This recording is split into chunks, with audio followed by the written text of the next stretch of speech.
Hello, everyone. I'm going to call to order the David Douglas School District School Board meeting on Thursday, August 8th, 2024 at 7:01 p.m.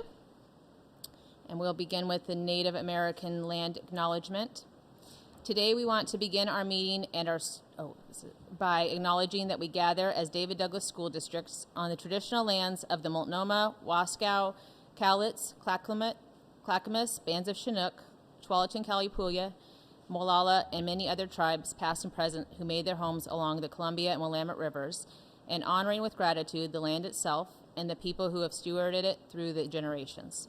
We want to further acknowledge the impact of the forced removal, violence, and attempted erasure of the lives and legacies of Indigenous people, past and present, and to commit to creating an educational environment that honors Indigenous history and contributions and encourages the continual pursuit of better stewardship of the land that we inhabit as well.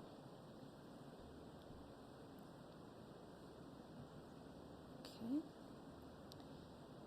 And now we will go into public comment.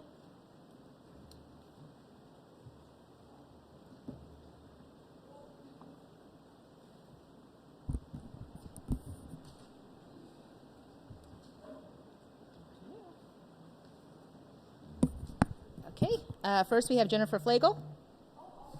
Already, you're first up.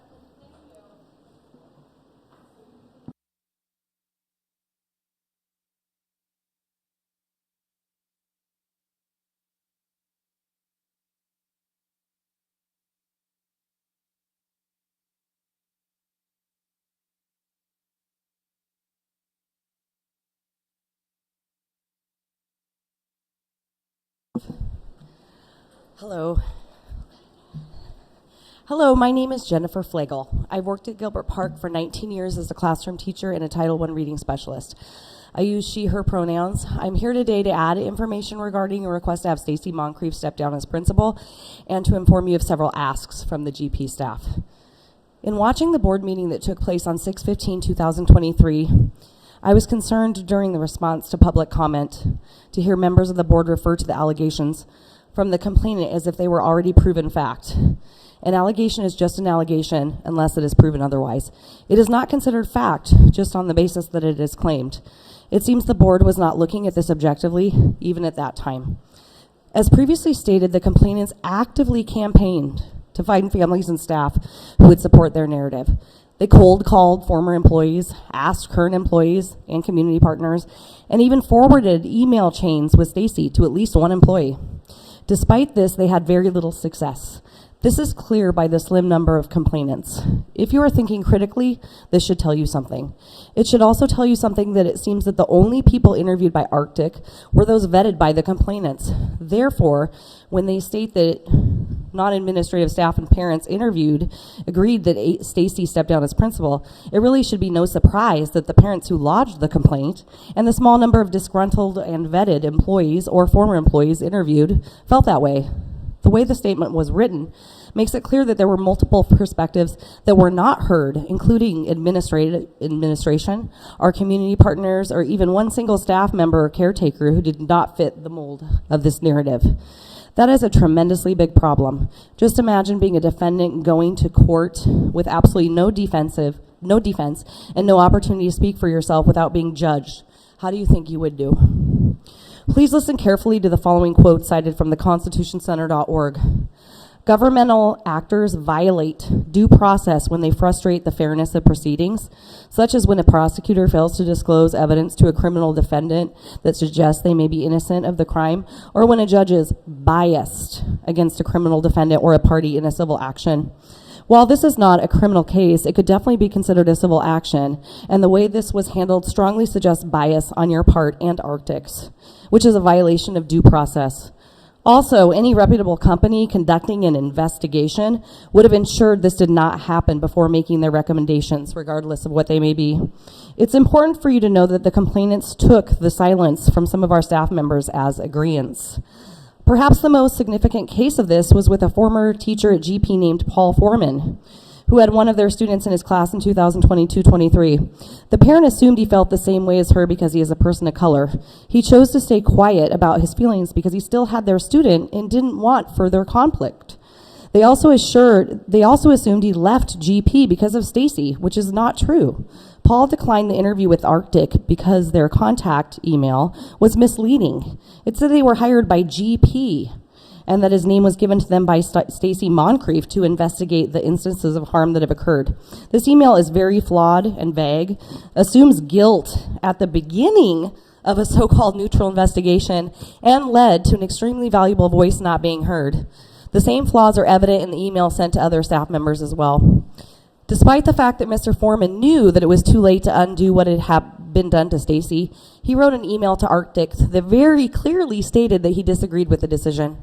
He has given me permission to read it to you today. Hello, Shay. I really wish you'd openly told me that you were investigating Stacy and her leadership. If you had, I would have agreed to the interview and told you what a fantastic principal Stacy is. She's an essential part of the school community and a fierce advocate for students of color. As a black teacher, she reached out to me multiple times to try to address issues of systemic racism in the school, and I found her to be a strong ally. In the field of education, it is incredibly rare to find someone as good as her doing that job. Many teachers from Gilbert Park could have told you this, but as far as I can tell, you didn't interview any of my colleagues there.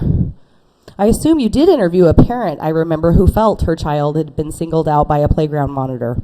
Stacy and I worked together for months to try to meet that parent's needs, but she seemed to have already decided on her conclusion and desired outcome before the first meeting.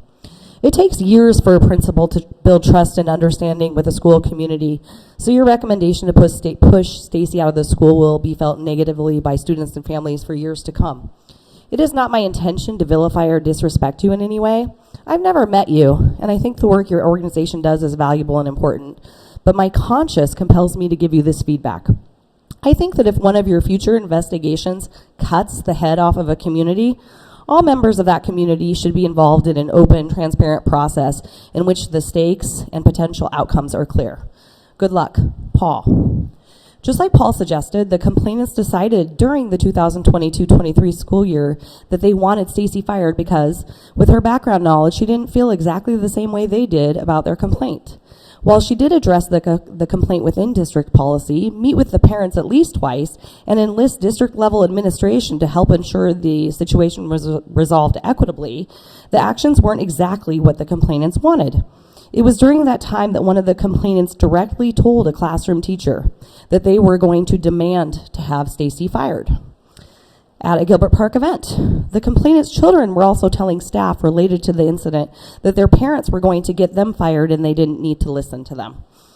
Meanwhile, Stacy worked for over a year to continually respond to their complaint, broaden her understanding of systemic racism, and create more structures at GP that promote student equity, safety, and inclusion. These efforts, along with district and building level equity training and support, were quickly dismissed by the complainant at the 6/15/2024 board meeting as just talk. While I disagree with this, it's not a surprise because it seems clear they had no interest in resolving the situation, regardless of what Stacy did. They set a goal to get her out. It was, in the very own words of the complainant, their demand. We at GP trust that we all want the same things for our students and school district. We trust your intentions and know that you felt like you were moving us closer to a more inclusive, safe, and equitable environment, or more inclusive, safe, and equitable environment we all strive toward with how you handled this complaint. However, the GP staff also feel like it's our job to let you know that the way you handled this is flawed in many ways. We have to do this not just for Stacy, but for our students, staff, and community because our voices were silenced and we are left to deal with the aftermath of what your decision left behind. In lieu of filing a formal complaint against the board, you are being presented with several asks from the GP staff. We are doing this because we know that we all want the best for our students, staff, and community, and we would like to work together in these efforts. Number one, we request acknowledgement that this was mishandled and done without due process, and an apology to Stacy, our staff, and our community for the harm this has caused. We would like this before the start of the school year to relieve staff of the emotional work necessary to continually explain what happened. Number 2, we request clearly outlined protocol from the board on how complaints like this will be handled in the future, including assurances that there will be due process with space for input from staff and community members with multiple perspectives, and the opportunity for the person who is defending themselves to respond to allegations made against them without judgment. Some questions to ask are, what does the timeline look like? At what point do you involve staff community? How do you mitigate harm? How do you repair harm? How do you support and build community? How will you know your decision improves our community? Whose voices are heard and whose are absent? How is equity and restorative justice at the center of your actions? How will you support staff involved with families of the complainants if people have their children? Number 3, we request that you do not use Arctic in the future to inform decisions within our district, and that you choose a company that more suitably upholds the same values as the district regarding equity, restorative practices, learning, and personal growth. Number 4, as we already did in the 7/11/2024 board meeting, we are again requesting greater transparency in this situation and in the future for similar complaints. We would like a full written account of the complaints made, the process steps taken, key findings that led to the decision, and the additional recommended actions from Arctic.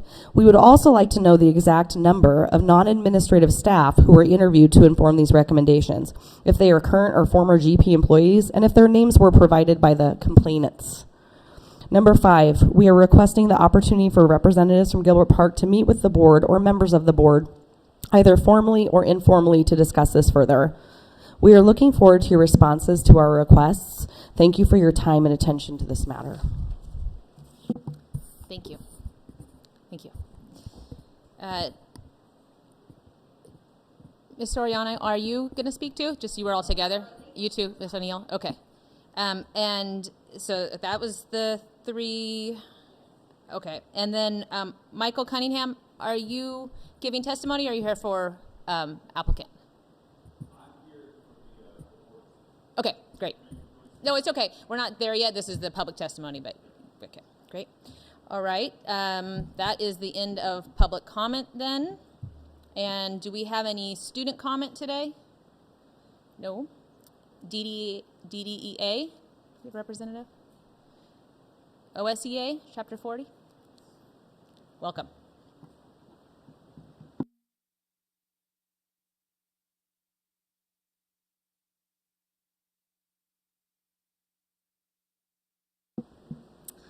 So good evening. That is quite,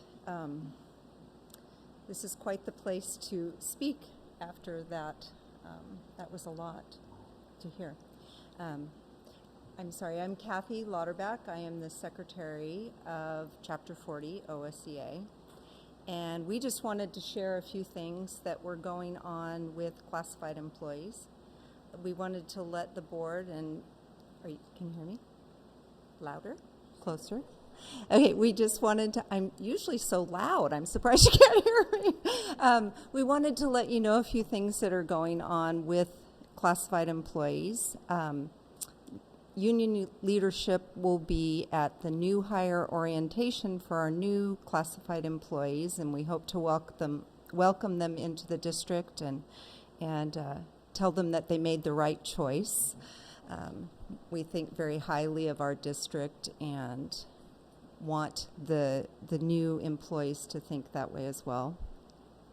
We also wanted to do a shout out to our custodial staff for this work this summer. I think it's been very difficult for a lot of them because they've been all over the district with all of the construction that's being done. I know now they're back in their, well, at least in the building that I'm in, he's back, and they're trying to do the best to get our buildings ready for students and staff, even amongst all of the HVAC that's laying on the floor. And so I think it's a big shout out to that department and what they do. And that was it. That's it from me. So thank you for your time. Thank you.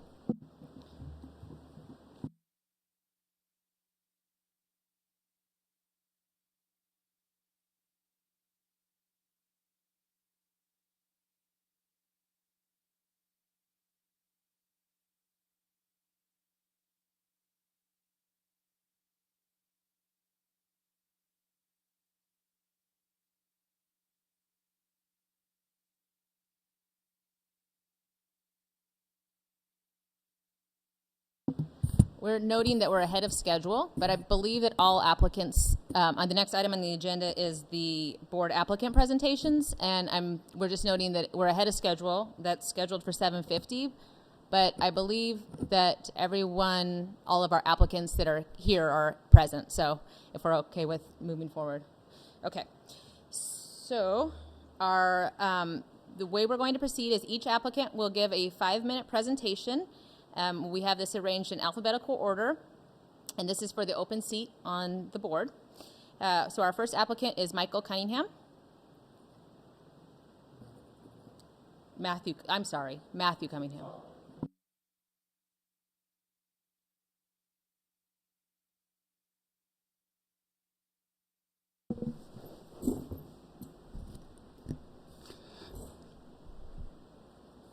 Okay.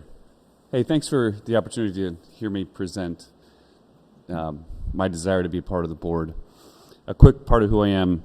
I'm 40 years old. I've been married to my high school sweetheart for 20 years. We met in the public school system. I was 14, she was 15. I got to marry up. Sometimes it works that way. We have 8 kids together. Kind of a unique situation. We moved up to Portland to go to school. We've been in the Portland area for 18 years, and we've lived in the David Douglas School District for 14 years, and we love it. We have kids in our family in a variety of educational dynamics. Some are in community college at Portland Community College. Some are in charter school out at what's called MUA out in Gresham. Some are homeschooled, actually. A couple of them are homeschooled. And we've had 4 kids in the David Douglas School District at Cherry Park Elementary. And 3 of our daughters will attend Cherry Park again in this coming school year. You can change the slide.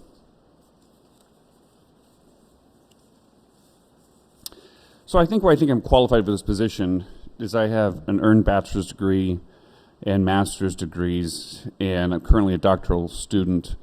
I've completed all my coursework. I'm working on my dissertation right now. My dissertation is in something regarding religious studies.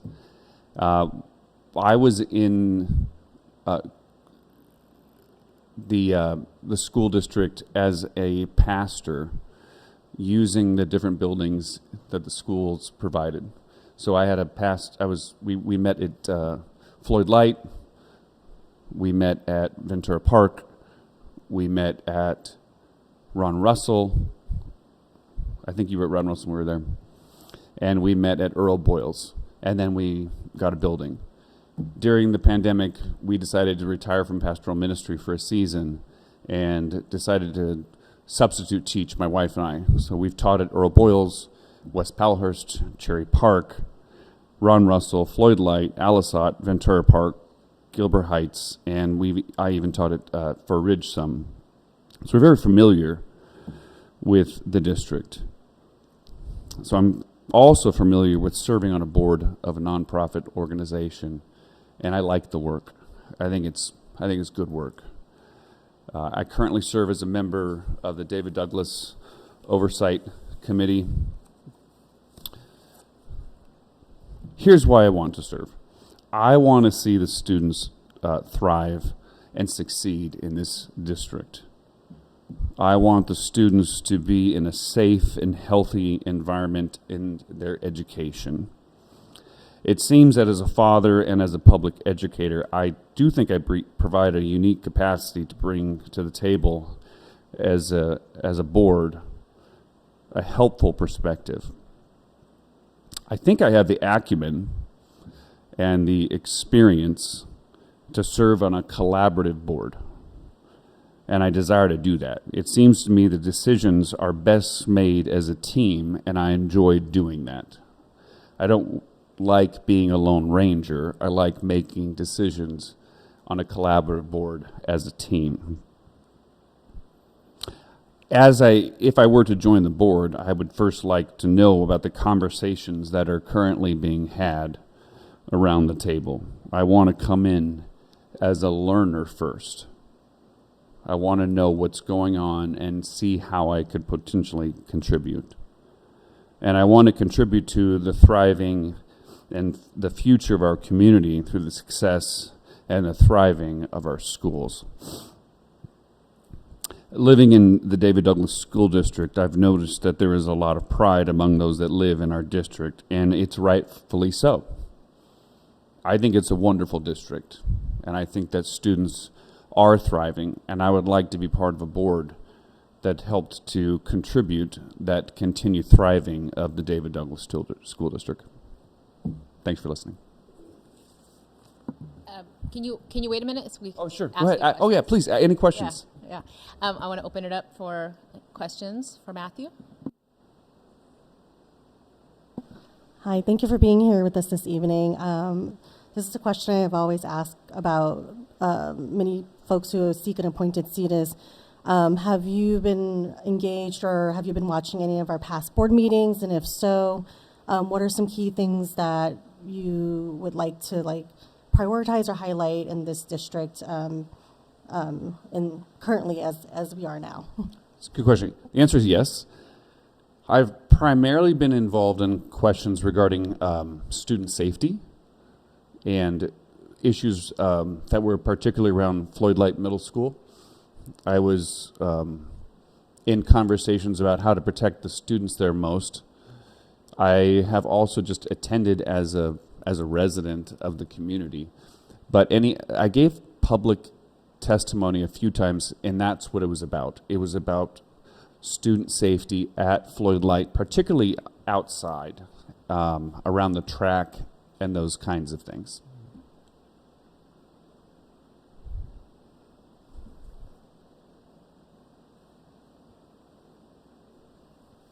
Having seen some of our board meetings, and I think you get a sense of our various interests and kind of what the expertise are that we as individuals bring.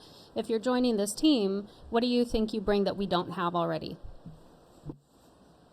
That's a good question. I think I bring, well, I don't know everyone's expertise for sure, so I'll just say what I think I bring. I think I bring classroom experience for the last couple years. I've been in DDSD for the last couple years. I've seen several schools. I've watched Doug Pease and Susan Olds and Lindsay DeFazio and how they're doing, and they're doing a great job. And I think I can bring help in how they could do better.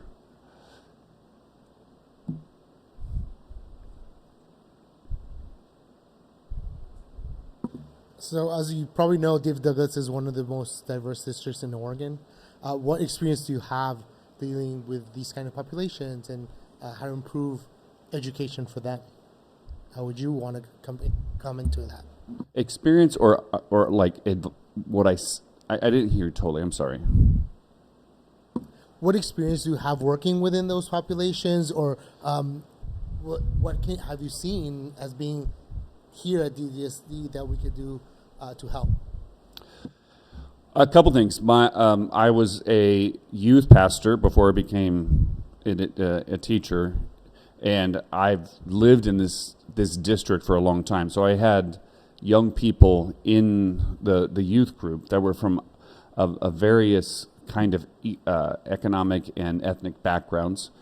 Two, I've served as a teacher and have seen a lot of different things as a teacher from a various myriad of economic and ethnic backgrounds, and it's actually helped me to learn and think more deeply about it. And as you suggested, we do live in one of the most economic and ethnic diverse districts in the state. I've seen it firsthand, and I've learned that there are different needs for different families. And I think that needs to be understood and rightly addressed. I think I'll ask a little bit more on that. So one of the things that we spend a lot of time with in board work is on data, and specifically on disparities in the data. So we talk a lot about, we try to use the district equity lens to look at data with that lens. And so, like, for example, tonight we'll look at data around exclusions and the differences between racial groups in our schools and how we disproportionately exclude black students specifically compared to white students. And I'm wondering if you have, thought about these types of data points from that lens, kind of bouncing, going further on Jose's question, and what your thought is on the board's role in data monitoring and setting policy accordingly. Yeah, I have thought about it.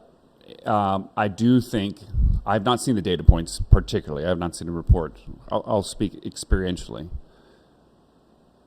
I do think that there needs to be more work done as a district as it relates to the question you're asking. Experientially, I've seen that the district is trying hard. I think there can be work in terms of educating teachers, creating policy, and enforcing policy. We can't teach every teacher to do everything that we think they should do, but we can create policy and enforce it.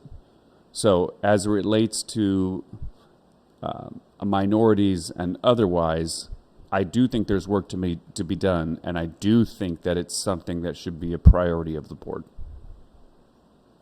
Thank you. Okay. Good? Yeah, thank you very much. Yep.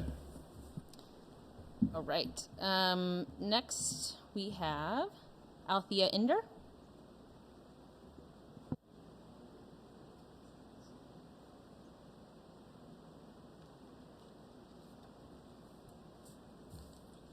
Welcome. We'll listen to your presentation, and then again, we'll ask if you can stay so we can ask some questions. Excellent.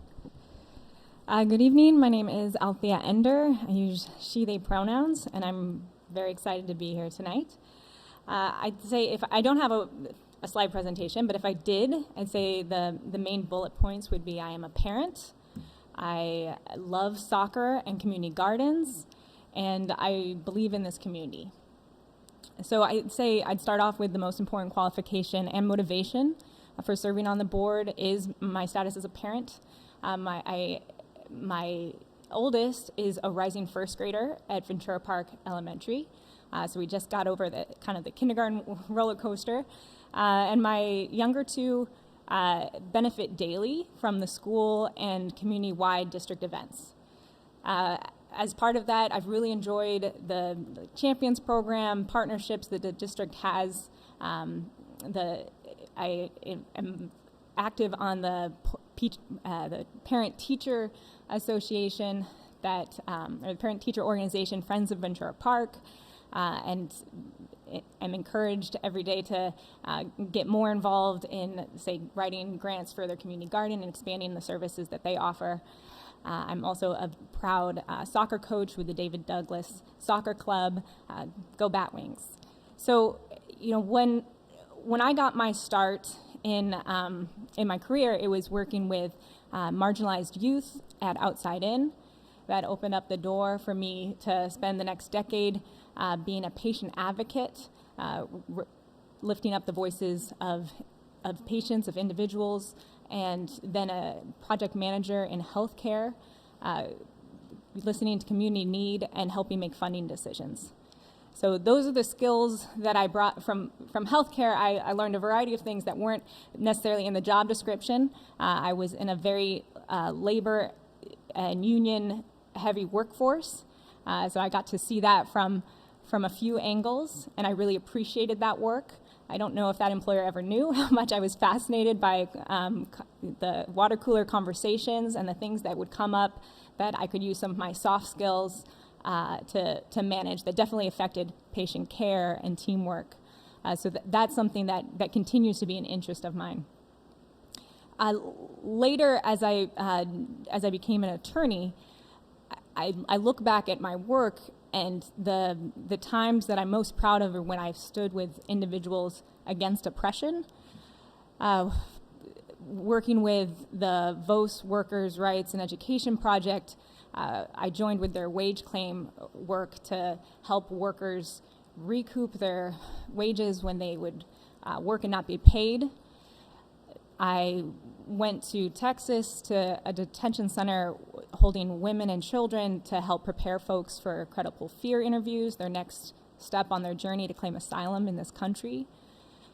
I worked with youth who are applying for the deferred action for childhood arrivals, for young people who were just trying to get their life and their dreams to be possible.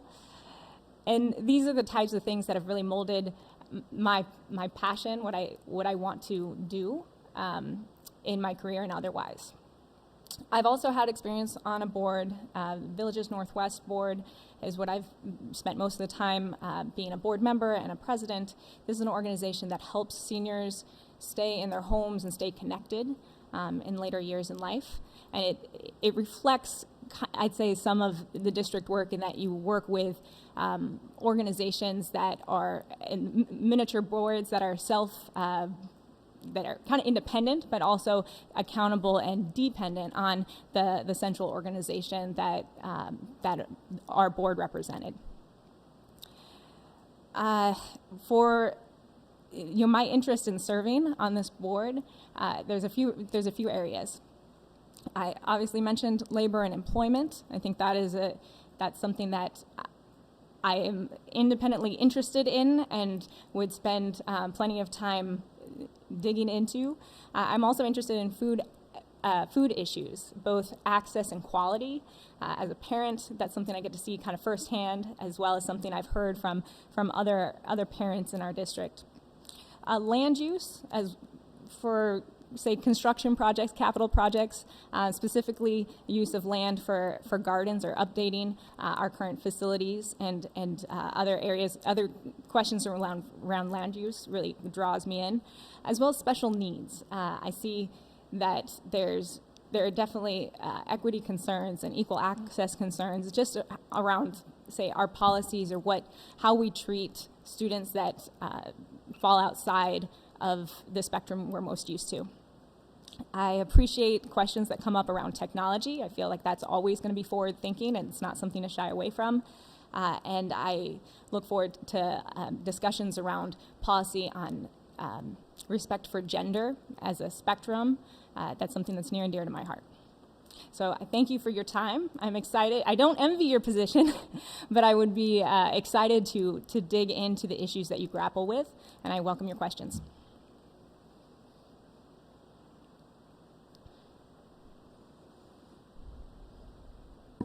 Well, I'll ask Aaron's question. Have you ever sat through one of our board meetings in its entirety? And I'd add, when was that? I've sat through a virtual meeting, one that was recorded from June. That's not accurate, from July.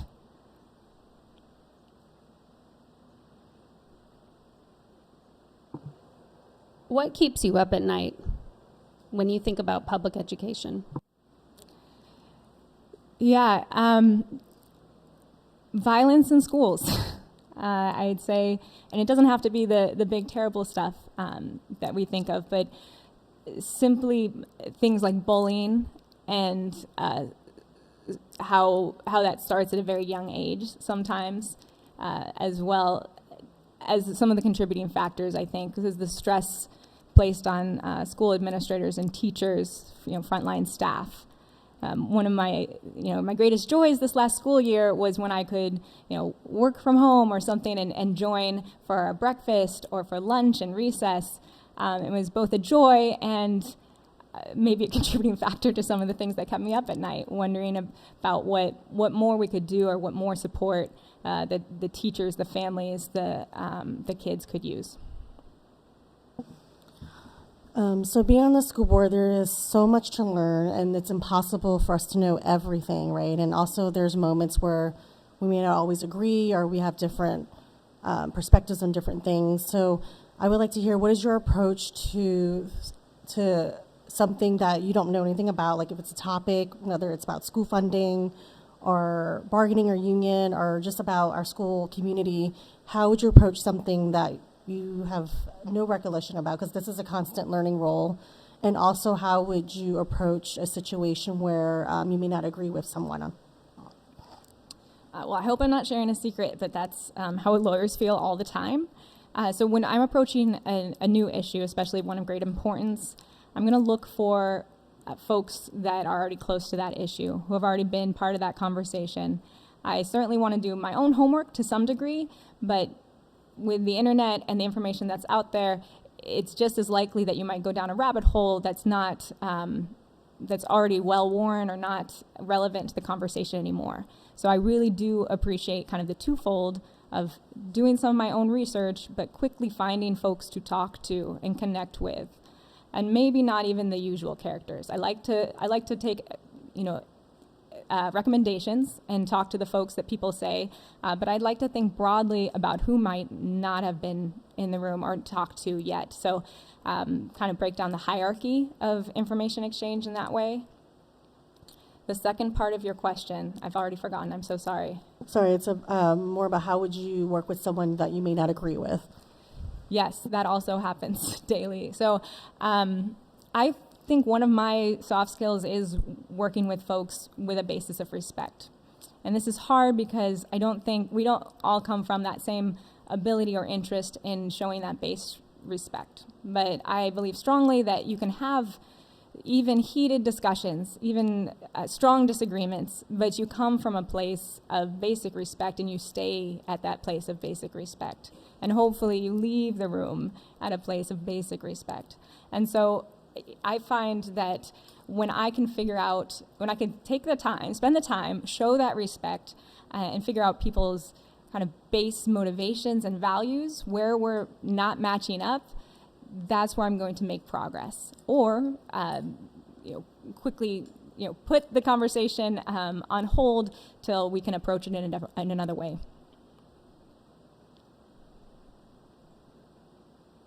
You've really covered a lot, and everyone's asked a lot of questions, so I'm feeling a little like I don't know what to ask. One thing I noticed from your application that I would love to hear more about is it seems like you're multilingual. Note that you engage with neighbors in Spanish, Mandarin, and English?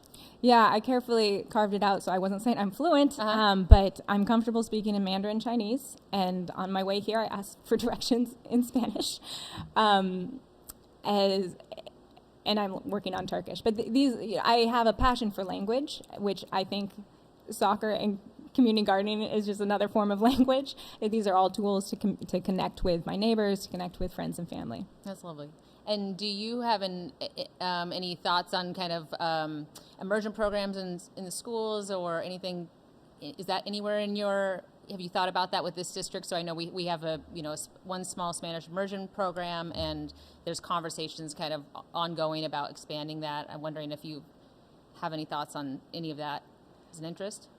It is a huge interest of mine. I'd say one of the what keeps me up at night is the potential violence. What kind of motivates me and keeps me going on issues of schools, one of the huge areas is language acquisition, because I see that as something that can help those learners of English who already come in with that natural power and skill that needs to be elevated and celebrated and continued and taught in a formal way, as well as other students who don't come with a target language and could use that pathway to expand their mind and open their opportunities. So yes, I have looked closely at the offerings at David Douglas, and I would be excited for any conversations around immersion programs.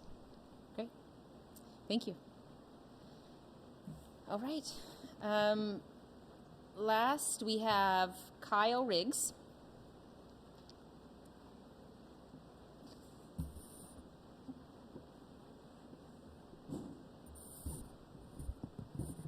Welcome. So again, we'll ask you to present, and then we'll ask you to stay for some questions.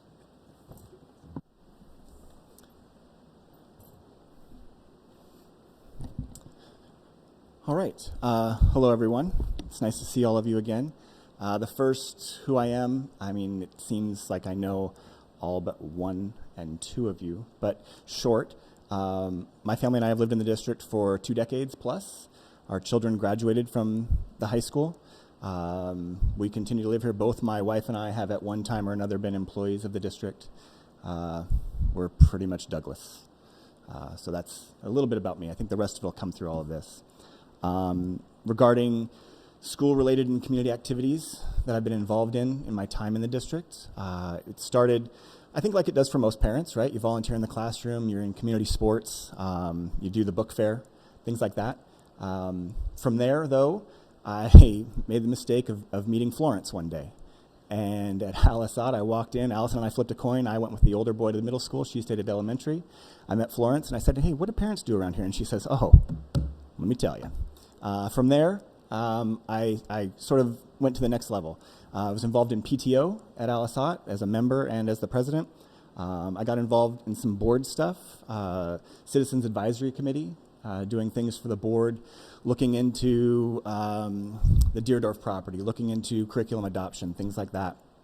Also, that opened up opportunities not just for our community, but for Portland on a greater scale. I got involved and was a member, and for a very short time, I was the president of Parents for Public Schools of Portland, which I believe now is Community and Parents for Public Schools of Portland.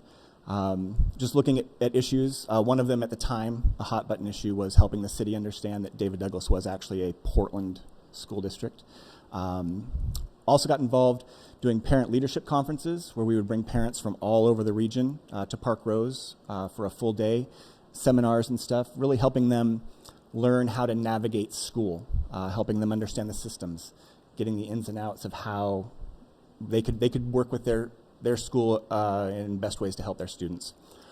Also did across the city, back to school nights and family nights. We did presentations for College Starts Now, helping elementary parents understand why school mattered right now, why we were teaching these things and how that was going to grow and become something that they needed in middle school, what that progression looked like all the way through graduation.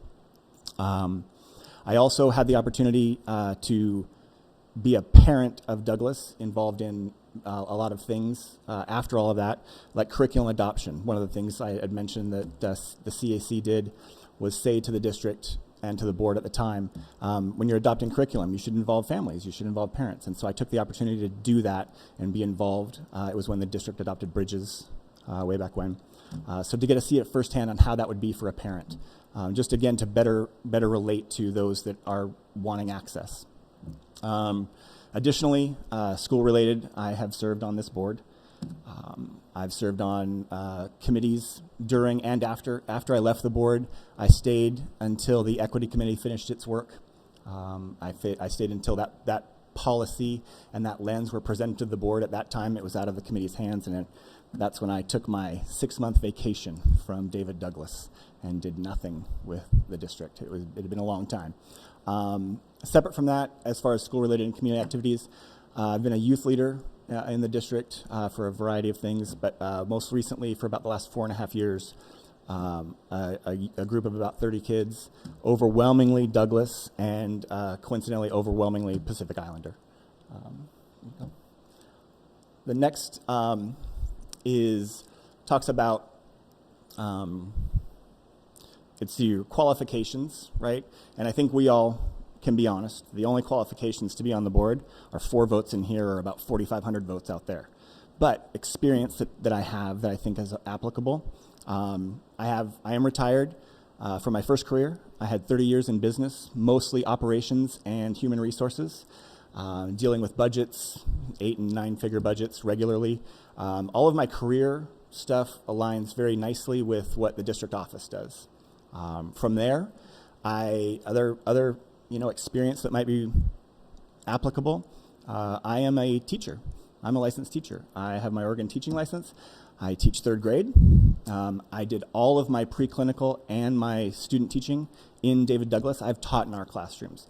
When people came to share with you the successes of ECRI, I taught it that day, right? I also have thoughts on what we left behind in Hegarty, because in addition to my work as a teacher, I spent a year as an instructional assistant, working mostly in elementary, right? And it was remediation for reading, 1st through 5th, as well as some math remediation for 2nd graders. In addition to that classified experience, I have the last 3 years, I worked here on this campus, actually. My office was right over there. I was a secretary for the administrators. I worked with all the vice principals except for Mr. Talley. That was the one I just didn't get a chance to, no darn. But during that time, I found that the assistant principal secretaries have access to all the data. And so for the last 3 years, I've had access to a running set of 10 years of data. And let's just say I took advantage. So I'm consider myself fluent in our history and where we sit. Again, adding to all of that, the lens that I bring, I have 7 years experience on the David Douglas School Board. Some of those areas are of focus, right? Negotiating license contracts. I did it twice. Negotiating classified contracts. I've done that. Having been a classified employee and considering being a licensed employee here but choosing somewhere else, I'm fluent in our contracts with our bargaining units. Also, as we all know, if you're on the board, you're on the budget committee. I'm well versed in our budget. I was immersed in it for 7 years. I also have followed it since then. Additionally, bond. When I was on the board, I'll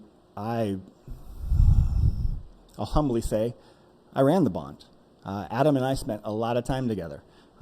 Everything from determining projects to every RFP to final punch lists. I was there.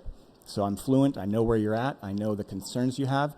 I heard good news today. I don't know if I'll leave it for Adam to share. Maybe you already know it, but it's fantastic. Along with that, again, board policy, I'm fluent. I would hit the ground running if this was something that seemed like it would work out for you. Would you go to the next? As far as why, being honest, right? When I left, I wasn't coming back, right? But I see a need, and that's what it comes down to me. Honestly, I think the district has some challenges. It's personal, my view, right? And I think that I'm uniquely qualified to help the board bridge some of those opportunities, and that's why I'm here talking to you today. And I thank you for your attention, and if you have questions, I'm more than happy to answer.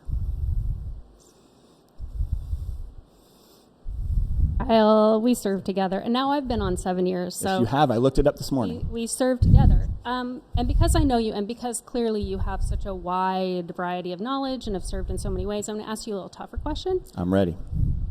So I know you're a very opinionated guy, and I would like to know from your perspective, what's one thing that this board is just not getting right? What would you do about it? And what's one thing that this board really has done right that you would want to help with? All right. Math. The board has so many great things that I'll get to on the second part of your question. But when we talk math, and I've shared this with you before, we're beyond red light. Our district has grossly inequitable math results to begin with. And then from there, just as a total, we are having students arrive at our high school, and there are not math classes at the high school at their level, simply put. We are way behind.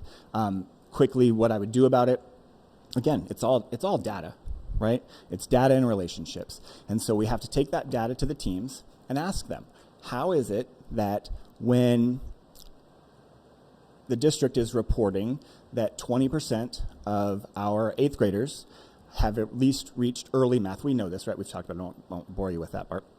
But if that's the case, why is our C rate 78%?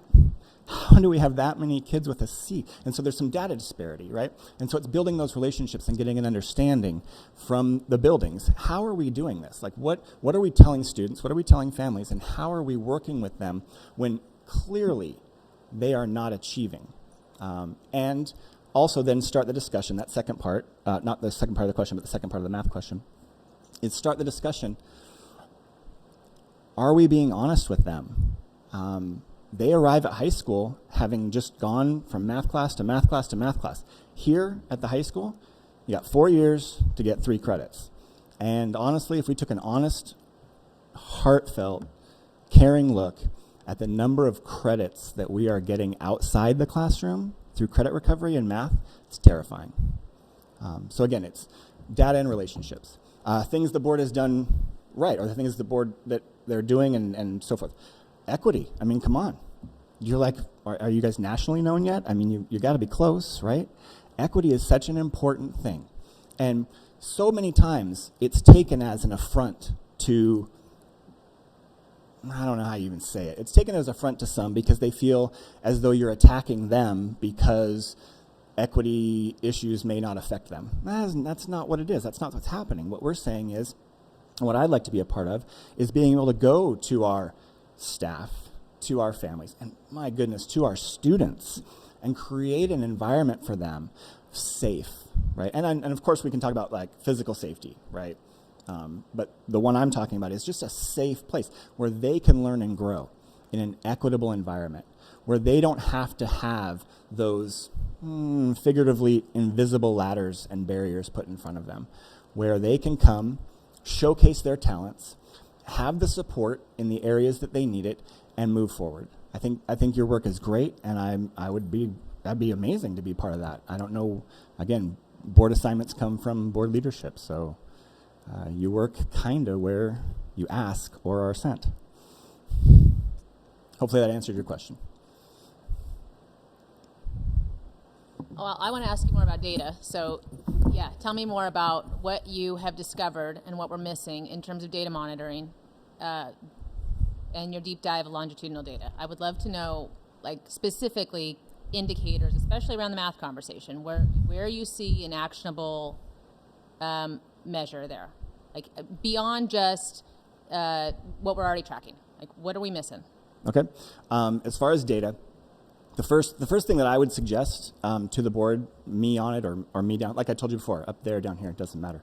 First thing I would suggest is ask for a FERPA approved data set. Guys, this thing takes like no time to run, right?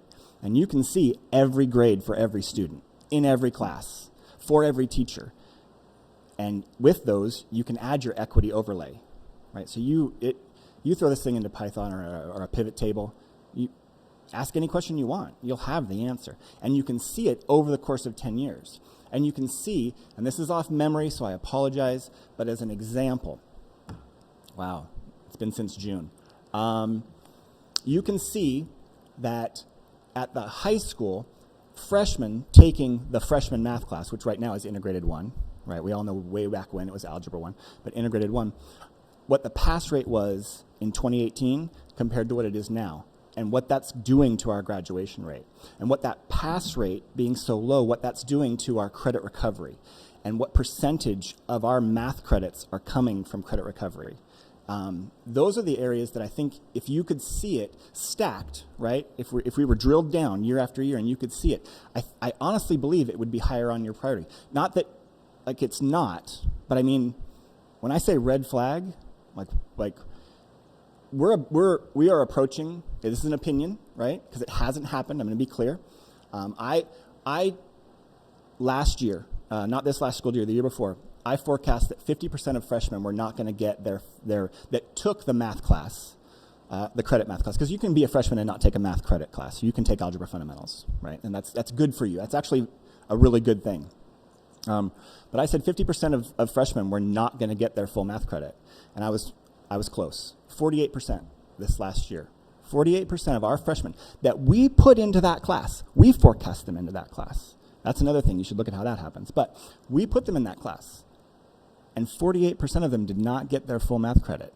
If you don't get your full math credit and you attempt it your freshman year, your graduation prospects, no one's taking that bet. No one at all. In fact, most people bet their mortgage against you. It's that bad. So to that, I think using that data and being able to get it, because you can, that report runs, right? And I used to be able to look at it because I was an employee. But there's 2 columns that have names and student ID numbers. Delete the names, take the student ID numbers, scramble them to a set, right? And now you have unique IDs that have nothing to do with students, and then dive in. I mean, I don't know everybody's acumen. I have a strong ballpark on yours. You'll tear through that thing. Hopefully that answered your question. Okay. Yeah, thank you. Hello. So I am one of the newer board members. Yep. So it sounds like you have a long history on the school board, which thank you so much for your past service and all the experience that you bring from the board, both from the classroom, board, community. So it's very impressive. So part of this, we have to work collaboratively. So I'm getting to know you. And how would you work collaboratively with all of us and get to know us as board member? Because I believe that we're stronger when we work collaboratively together, even if we don't always agree. But how would you communicate with us as board members, and how would you work collaboratively to get your ideas or thoughts or priorities across the school board? Absolutely. Okay. So first, a tenant in our house, if all your friends agree with you, it's probably time for some new friends. All right. I've been honest with you all before. We don't agree on a lot, except where the Venn diagram crosses, right? What's best for kids. So first and foremost, I'm up front. I don't have to agree with you to like you. In fact, I learned this from my beloved bride. Oftentimes, it's those people who I respect and work with who are able to turn my opinion, or in some cases, solidify it, right? But if I don't listen to you, how can I know what my opinion really is, unless it's just some talking point I have in my head? If I take somebody who I work with, who has their own set of history, and they've come to this point, it's a great exercise for me to say, okay, this is what they see. What am I missing? So that's first. Up front, we don't have to agree to work great together. Second from that, I guess it's no big deal. I'm up here. I can just tell you, I am an incredible teammate. It's basically ridiculous. I work so well with people because I take their position in my mind. Like, how is it that you're seeing this? Where are you coming from on this? And so I look at it this way. It's not just the couple times a month that we meet here, right? Or if we happen to be part of bargaining, we see each other.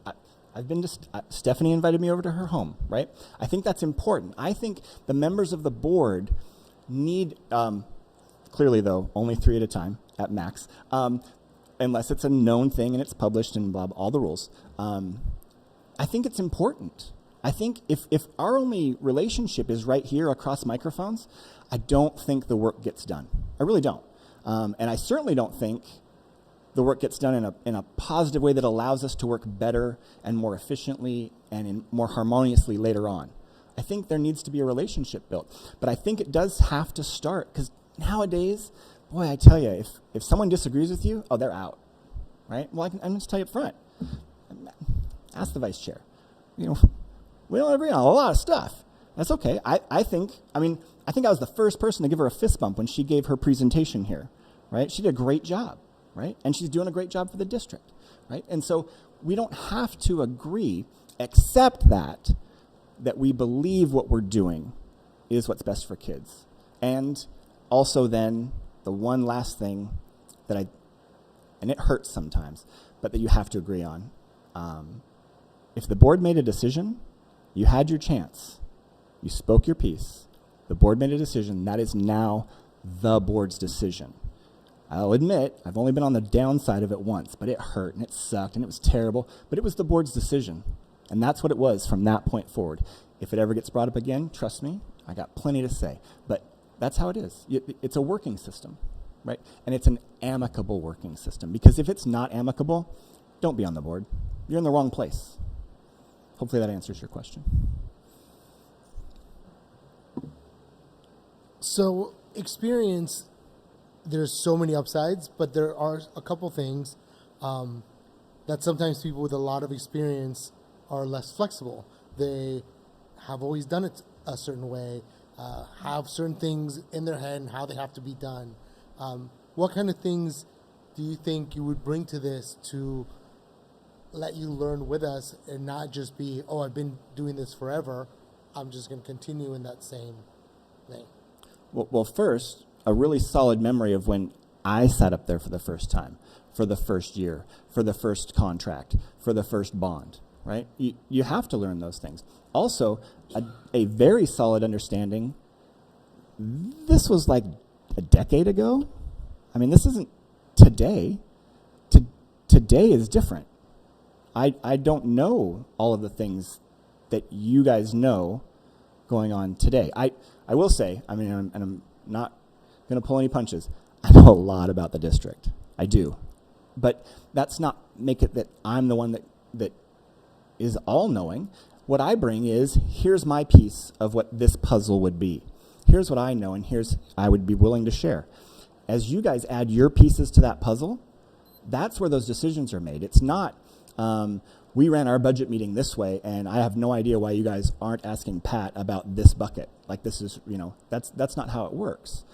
This board comes together with unique perspectives.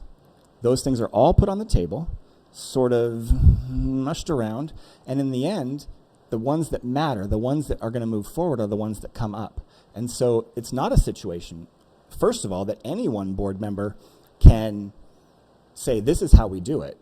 And that extends also to board leadership, right? Board leadership gets to make the agenda, and board leadership gets to do these certain things. But beyond that, once you get into the meeting, the rules apply equally to everybody. So there's not a, this is how we do it. There is a, here are our opportunities. What is it that we'd like to pursue? And how would we like to pursue them? Hopefully that answers it. I'm not sure, but. Thank you, Kyle. Yeah, is that it? Good? Yep. All right. Normally I would stay, but I have some responsive classroom training work to do. So just to answer, I have never not seen all of your board meetings. I will watch the rest of this one later on when it posts. Thank you. Thank you. We have a video from Dennis Seacrest that we'll watch.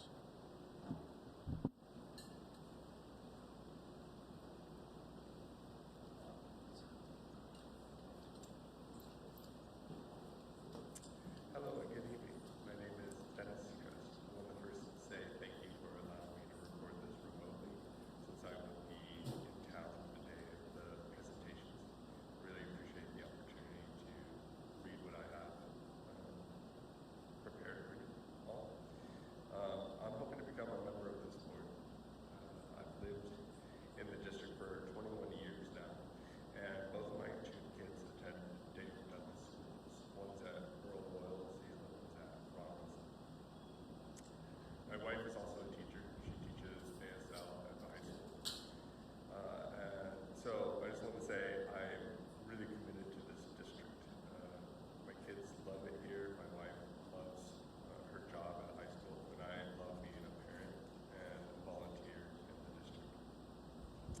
Currently, I'm a stay-at-home dad. But before that, I was a retail manager at Barnes & Noble for 15 years. In contributing to this district, I have served on the Earl Boyles Site Council for a couple of years, the Budget Committee for a couple of terms. I walked the Earl Boyles 5th grade BOC band orchestra choir kids back every morning from Ron Russell, so they don't have to wait for a bus and make it 800 feet to Earl Boyles, their home school.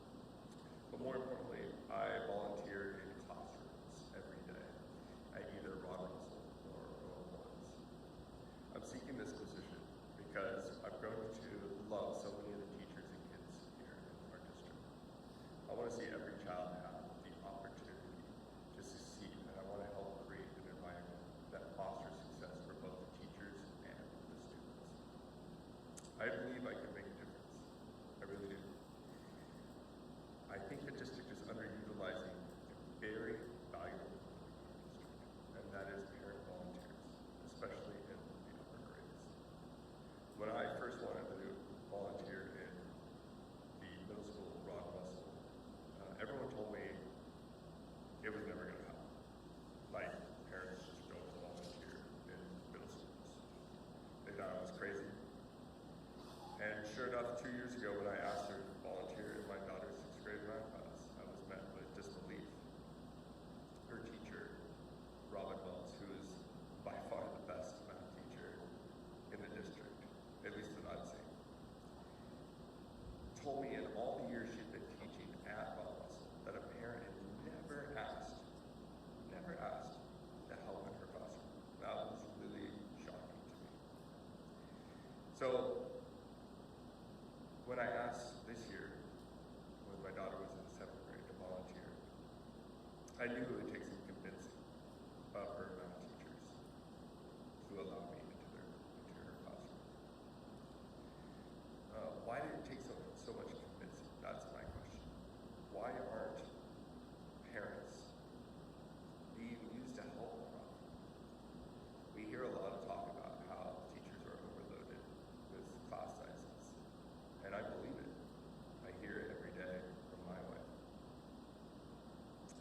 But why aren't we being used to help more?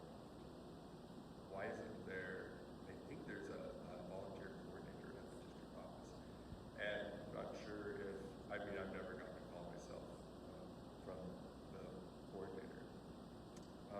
But why are parents being mobilized and used and deployed to different schools to help? I believe there are a lot of us out here in the district, parents that want to help, and not just in their own kids' classroom.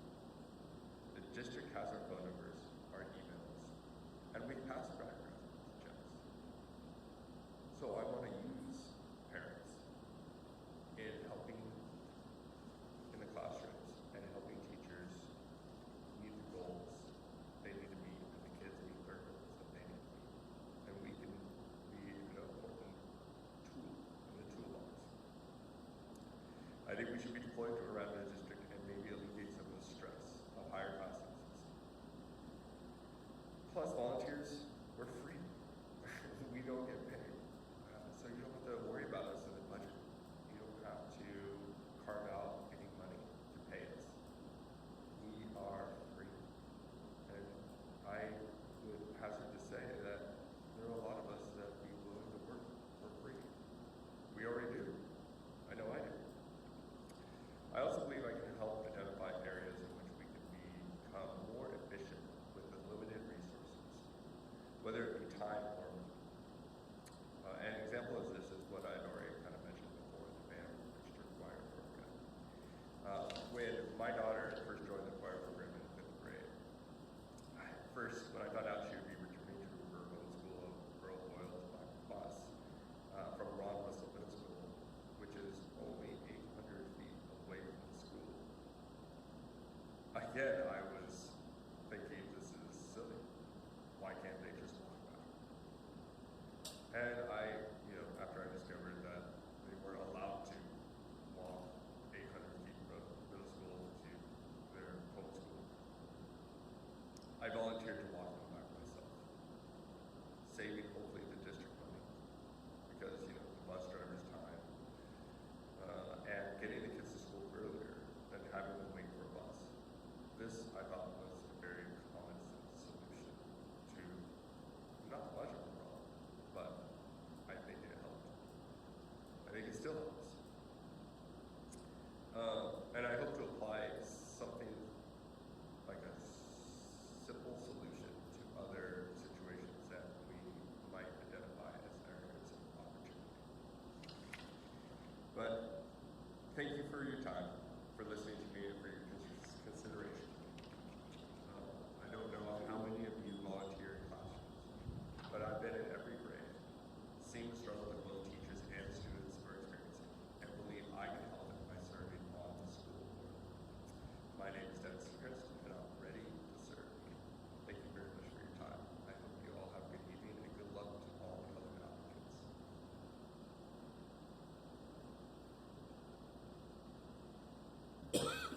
All right. That is the end of the applicant presentations, and next board meeting we will vote on appointing a new board member. All right. Next we have bond update. We're a little ahead of schedule. Are you okay to start, Adam? Is this Pat and Adam? Are we waiting? Is the what? She's not here yet. Adam, was the chair going to present with you?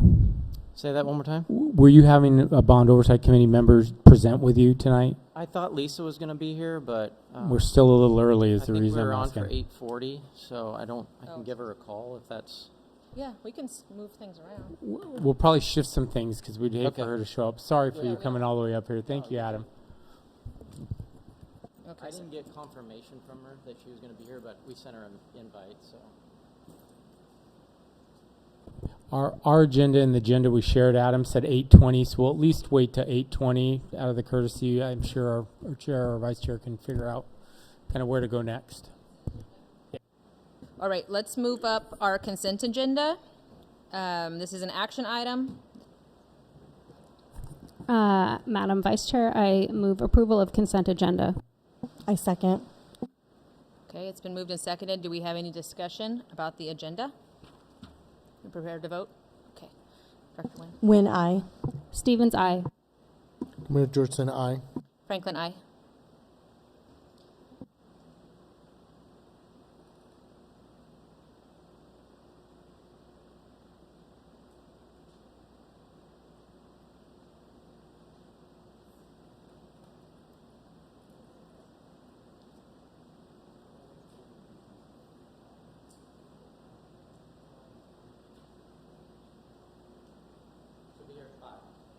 Okay, great.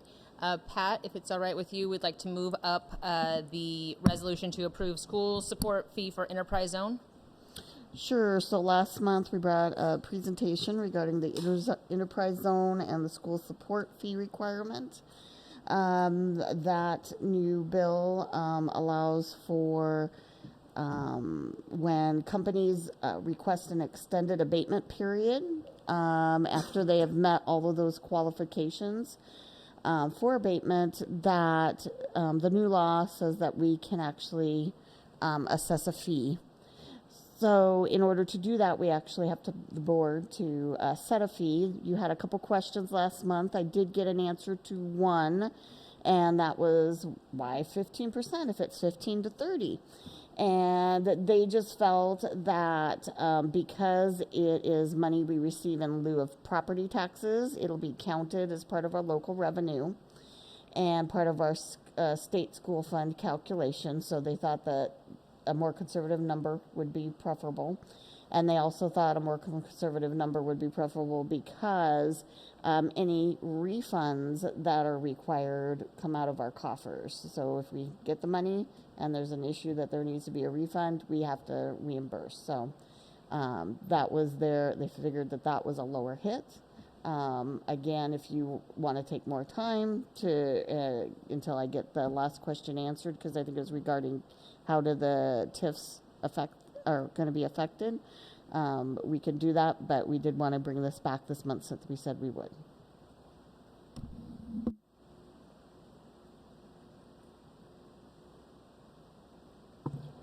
Move approval of resolution. I second. All right, any discussion?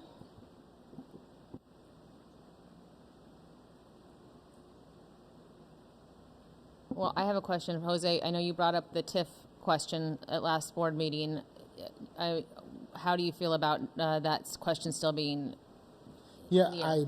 I'm okay approving it. I don't have any problem with this, but I still want to know how they interact. So if they could still someday get me the answer, that'd be great, because I don't see how they work. I'm sure there's an answer, but just don't want to know what it is.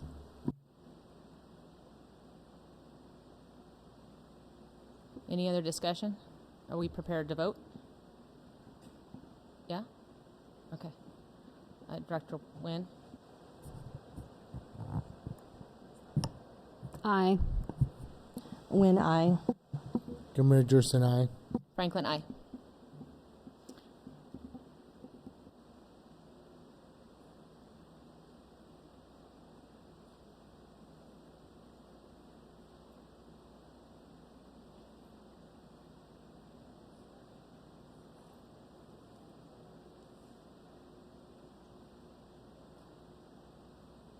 Our bond oversight chair is not here yet, and we're a little ahead of schedule. Do we want to take a 5-minute break, or?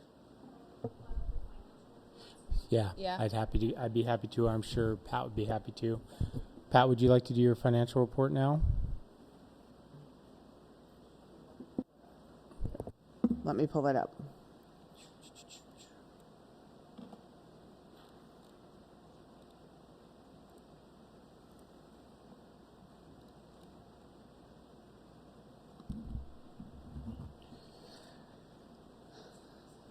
toasty in here tonight. It's like, maybe we need to pop the door. Projected ending fund balance in general fund has increased from the last estimate. So just a reminder, the last estimate was the end of April to 22.5. So the beginning balance we had projected for this year was about 23.2. We are at 26 for the end of the year, and you're going to go, what? So our interest earnings, we did very well in interest earnings. We budgeted about $500,000. We got about 2.2. So we have not done investments. We've mostly just done the local government investment pool up until this last year, because there is a requirement that there's a cap on how much we can have in there. And with the bond, we have to do a lot more investing. So we actually pulled some funds, and we're trying to balance both of those funds, capital funds and our regular operating fund, in that cap. So we pulled some of our general fund out, and we did fairly well with that. So that increased. So our revenues increased again from where we were. Then on the expenditure side, we decreased. So I had projected for West Palhurst, because at the time we thought, oh, we're going to have to pay for that playground. And then also the house demolition at Gilbert Heights. Well, the majority of the demolition is being done now because of the permit delays. And the playground, as I mentioned before, Christy did a great job in getting them all covered. So we also had some decreases in our expenditures as far as buses did not all come in by June 30th. We had also a little notification at the end of the year about the student investment account. So when we got that initially, if you remember, it happened kind of during COVID. We had a certain dollar amount. It went way down, and then it went back up. And what happened is that the grant we really expended over 2 fiscal years. And so they allowed us to spend, like they would allow us to spend from July 1st through September 30th of this year. We were notified, because this is their general fund. We kind of scratched our head and went, okay, well, that seems odd, but okay. We were notified by ODE that they need to change that because, yes, they need to tie it to their fiscal year. So that involved, so last September, our expenses went towards the prior year grant. So now we had to kind of juggle things around a bit. So we actually moved about $740,000 for class size balancing into the SIA grant last year. We will have kind of the same type of shift this year.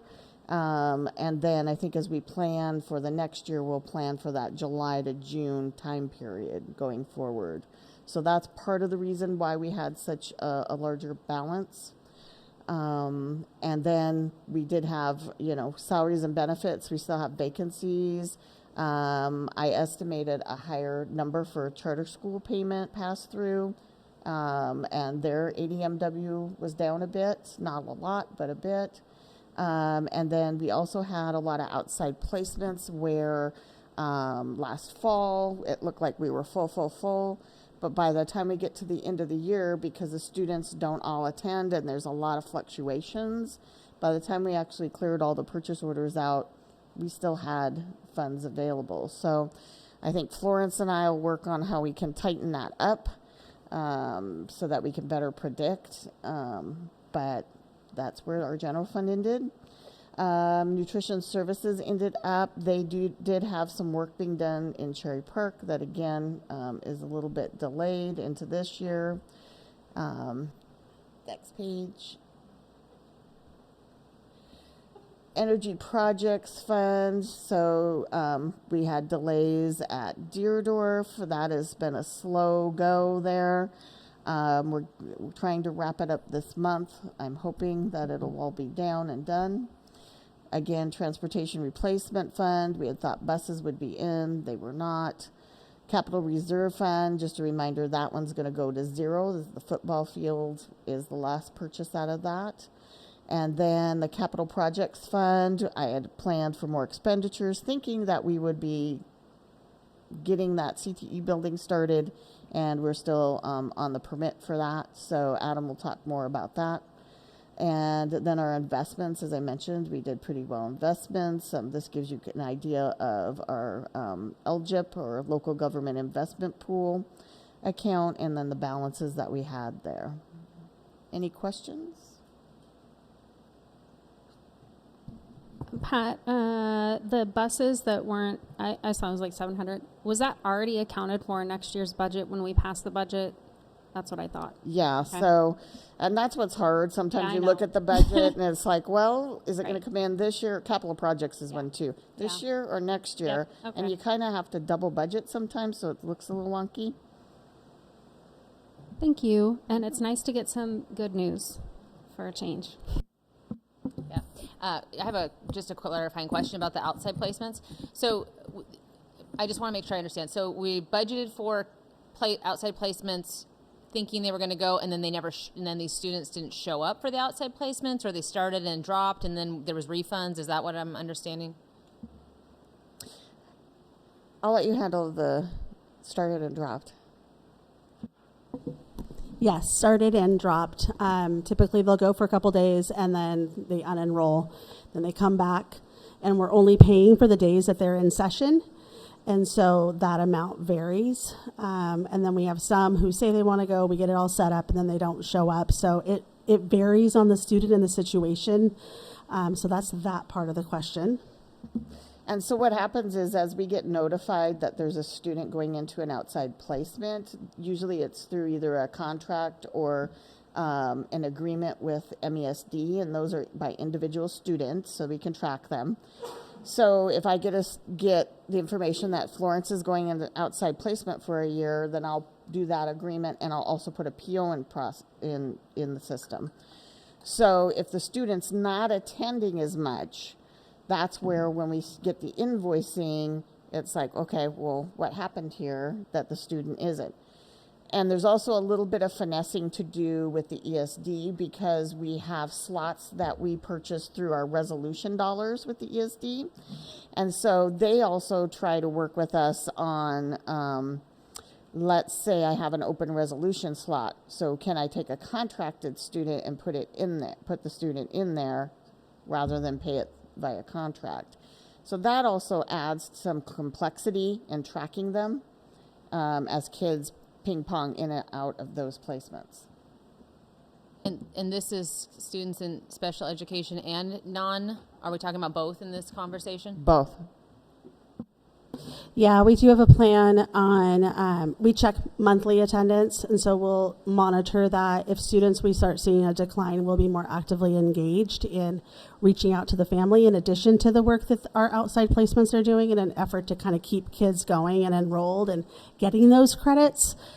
So we've shifted a little bit in the way that we're tracking and communicating with our partners in an effort to continue to have kids attend more. And a side question, are you keeping like attendance type data in the same way on outside placements as we keep for our kids in district? Like, do we keep similar metrics? We don't necessarily measure the metrics, but we have the data to get the metrics, yes. Okay. I'm going to follow up. Thank you. Thanks, Pat.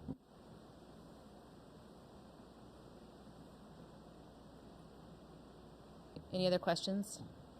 Okay. Then we will move back to bond oversight. Bond update.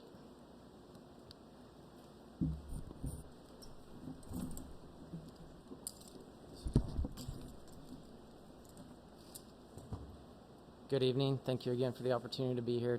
Adam Cormack, RNC Management. Hi, thanks for shuffling a little bit. Sorry, I'm late. Lisa Stormler. I'm the chair of the Bond Oversight Committee. So, if anyone's been around town, you've seen there's a tremendous amount of activity going on out there right now. We currently have 9 projects under construction, 5 in design, and 1 that's completely working in closeout. So there's a lot of activity going on out there. I'll get into more details when we get into the report, kind of the project-specific stuff. But I wanted to turn over with Lisa. She was just going to give a brief update on our bond oversight and what's been coming out of that. Yeah, our last committee meeting was just a couple weeks ago, and it was really great. We had some great community involvement. We had some elders from our community come who are past district parents and very involved still, and they brought a really interesting perspective about how we're doing our outreach to people who are not internet savvy, who don't know what a QR code is, and that's a really exciting challenge for us to make sure that we're communicating to everybody. And we talked about a few other different ideas for how we can do that, including different signs, hangers, different strategies for flyering. So it was just a lot about communication. Of course, Ida was there, and she's awesome. So, and then the other big thing that's exciting is that we got our site visit scheduled, which is happening next week. And I think we're really excited to see some of the progress and be able to like talk to the people we know, like, hey, look, I saw it, it looks awesome, like big hype moment. So I was really excited to hear how much work has gone into the communication around this, and what kind of ideas people are putting into that, and that we have our website up for it now. And the progress looks pretty good too, so, you know. I'll hand it over to Adam. So in general, I would say things are going really well. We've had some challenges. It wouldn't be a bond without challenges. We'll continue to have challenges, and we'll continue to address those challenges and work through them. So we hit on communication. We're working with Ida on a regular basis to get her the content that she can upload accordingly. So it's been a really good partnership. The design standards have been finalized, and they've been incorporated to all the designs. We're planning to come back in November with another progress update. And then I think we hit on all the bond oversight committee items. Those are going well. Moving contractors, we had a successful move out. There was some bumps. We're going to get some lessons learned from that, prepare for next summer. And those folks are already scheduled for moving the contents back come later this month. So if we want to go to the next, we can skip this one. That's just for you to reference. Schedule, this says all projects are currently on schedule. It's, you know, all projects are, as we know, and I'll get into it, the CTE, we've had some challenges out there from a permitting standpoint, and I'll get into that. But in general, all the projects that are being completed that I'll report on tonight are going to be, we're confident they're going to be done, ready for kids and staff to return to the buildings. There has been some challenges. There is a couple that we had some permit challenges that came up during it that we had to allow some overtime to make sure that we stay on time and deliver those projects on time. So there's still going to be things like commissioning and behind the scenes that stuff goes on, but when staff comes back on the 26th, it's going to be ready and prepared and ready for them. If we want to go to the next one, budget. If you guys want to see that attachments, it's in there. Big picture stuff. There is some things in there that we have done some additional work. We're working with Pat and her team to do some what we call budget modifications that bring some monies from outside funds to fund those projects. We're touching these projects now. There's some outside funds that are available, so we're getting those done this summer. So we're trying to be efficient when we touch the building. So when you do look at those budgets, if you see them, there's some, we're in the process of moving those funds out, so, or moving them into the bonds that we'll manage. And then there is an attachment in there for the grant summary. We're continuing to chase those grants, turn over every rock. Pat is amazing at that, and we continue to try to leverage as many of those that we can get and that we can review. So jumping into the next page, kind of getting into the weeds of some of the projects.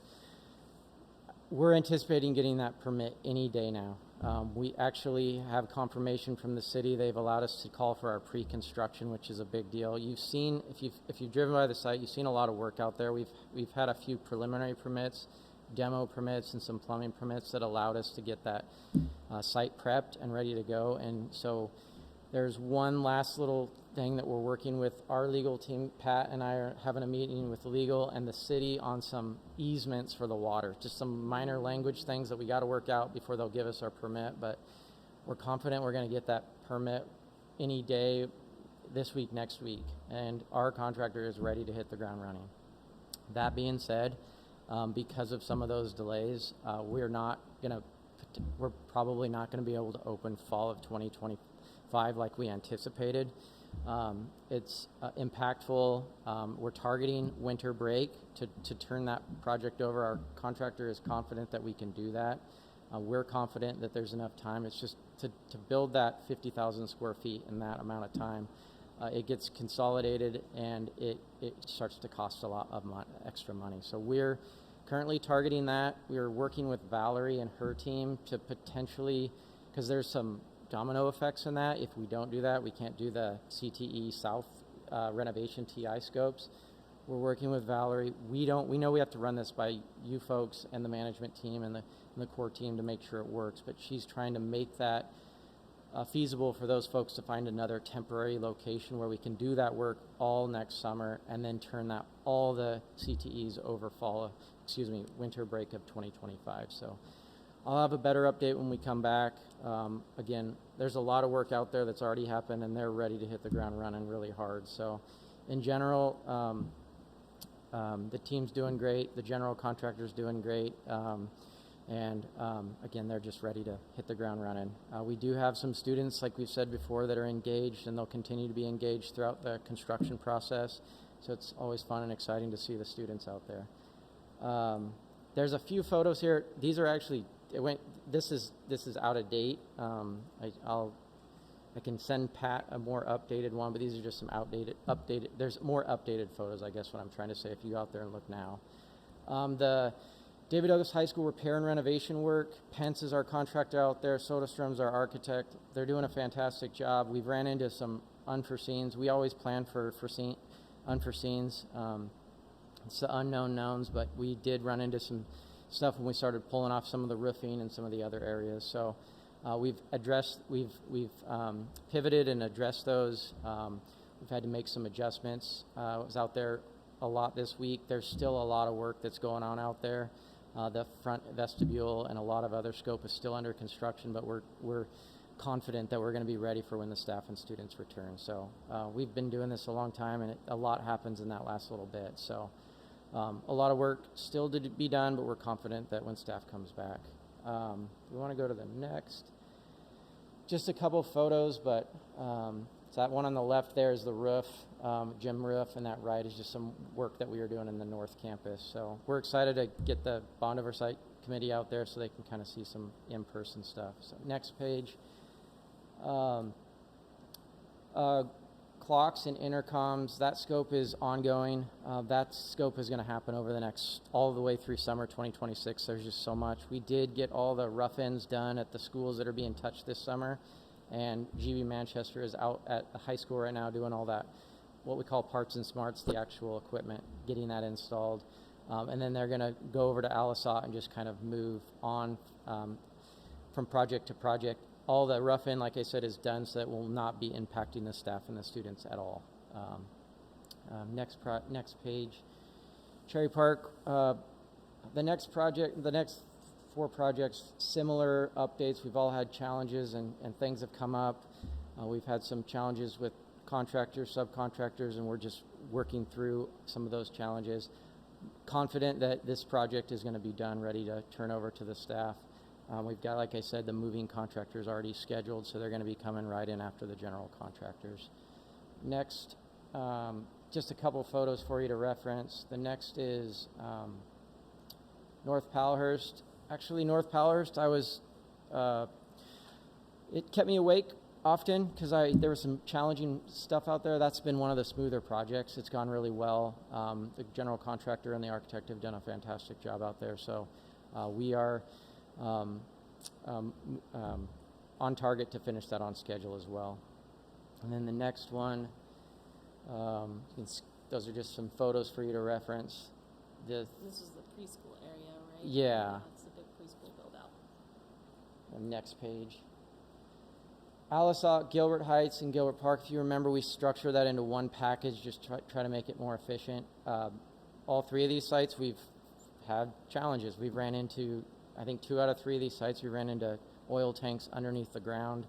We've had to pivot, make adjustments, put the right people in the room, and make good decisions and move forward. So all these projects are going to finish on time. Gilbert Heights is probably the most challenged one. Like I mentioned, we had some permit things that came up in construction that we had to put on hold for a few. So we've got contractors out there working overtime to finish that in time. But there's a lot of work going on in there. The office space is it's going to be a photo finish, but we're working the overtime to make sure that's going to be ready for staff. Go to the next. There's just some photos. This is Alisat. You can see the vestibule on the left. That's much further along now, and then the right is just some of the exterior window replacements. The next one, I think, is Gilbert Park. That's just that office space on the left. You can kind of see that's where we've done a bunch of that tenant improvement, moving some walls around, and then the right's the roofing scope of work.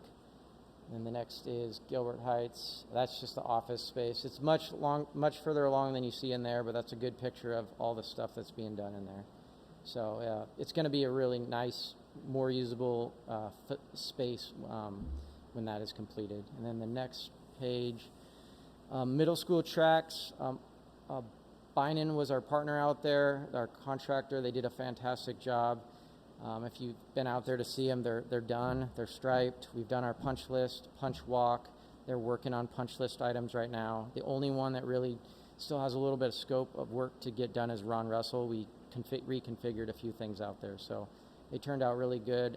Met with Stacy out there, walked the sites. There's a handful of things on the punch list that we're addressing, but they're just really working through closeout and getting that project buttoned up, ready for.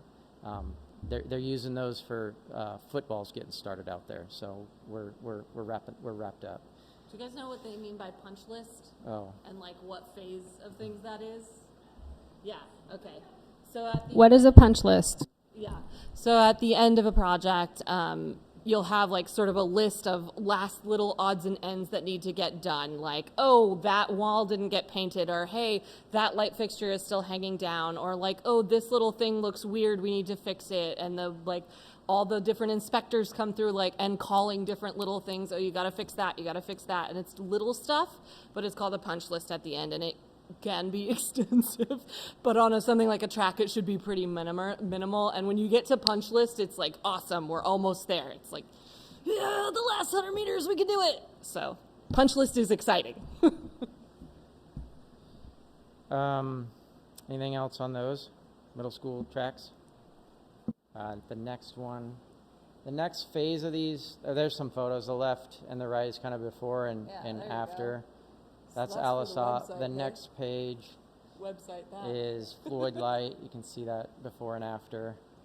And then that one right there is Ron Russell. That pit is a new pit. That around that has some work that still needs to be done, but it's substantially complete. So next slide. The next projects, I'm just going to summarize them. I know we're all warm in here, and I want to leave some time for some questions. So the Fur Ridge, Mill Park, West Powellhurst, Floyd Light, South Powellhurst. Those are all in design right now. We're through the pre-design phase. We really identified the scope and identified the budgets and made sure those budgets and scopes aligned, and now we're in that design phase. So 3 of those are CMGC, which is that contractor that we selected early on that you guys approved previously. We're doing some early bid packages for those. And then the remaining of them are going to happen, the bid packages are going to happen in November through January. So we're staying in front of it. Procurement continues to be a challenge, so we're structuring those bid packages accordingly. So you can go to the next one. This is all the stuff that's still in design. Yeah, all these Floyd Light, this is all the stuff we've done in design. And then the last but not least, it's not a bond project. We've completed that project out there. The field is, I don't know if you've had a chance to go look at it, but it looks really fantastic. So Field Turf did an absolute fantastic job. They started early and they finished early for us. So that was one of the smoothest turf replacement projects we've been a part of. So kudos to the team and Field Turf and their team. So I went through that pretty quick. Just going to add a couple things to what he said. They mentioned at the committee meeting that part of why that turf replacement went so well is because our facilities team is doing such a great job taking care of what we have.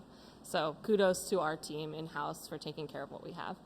And then the other thing that is interesting is they're really trying to leverage the different time off with the HVAC replacements at a couple locations. I think it's Cherry Park and North Powellhurst, where they're going to do the heat in the fall And then later in the spring, they'll bring in the AC, since we kind of wound up on a different timeline. So that they're trying to be smart about the timing and not affect our people and our spaces too much, which I think is cool.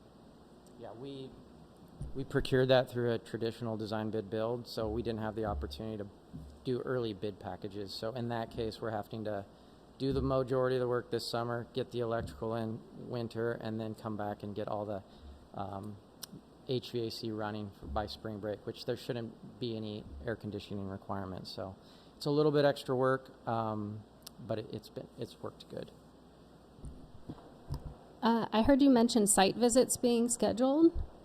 Did you guys get invited to those? We would love to go, Yeah, because we worked really hard to get that bond passed, and it's exciting. I think we're doing that Okay. from 3 to 7 next Tuesday. No, not next Tuesday, the following on the August 20th. Yeah, it's So 4 I to will- 7. Yeah, just I'll that. forward that. I'll have Ida or Pat or someone forward that information out. I think it's, Yeah. I don't know if we landed on getting a bus or what we were doing, but it should be a fun party. So. And then I can't help but look at the budget, because the original budget and the new budget are $5 million and change apart. Is that contingency that would pay for Yeah. that? Like how? That's what I was saying earlier. I know. I just want a little more detail. Yeah, we've added some HVAC projects, which Pat has some outside funds. I want to know what those are. Yeah. And So that's why I was looking at you. PSEF. Huh? So we've been adding in the PSEF, the one of the things that Portland wasn't Clean on- Energy Fund? Mm-hmm. Okay, but. So like for mill. Huh? For Okay. Bill. Was that what we had originally intended to do? Mm-hmm. Okay. Thank you.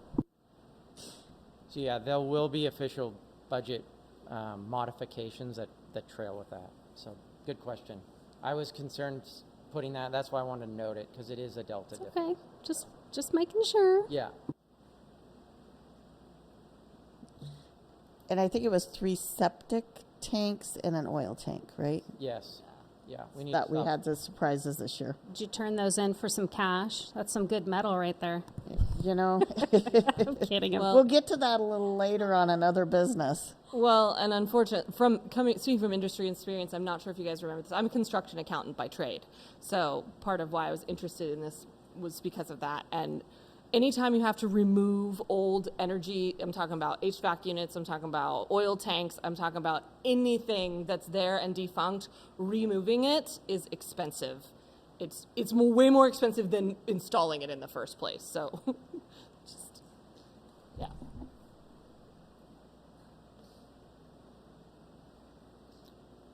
Thank you so much. And thank you, Lisa, Appreciate your for time. coming and Cool. yeah. Thanks for so much. Hope I see you guys on the 20th.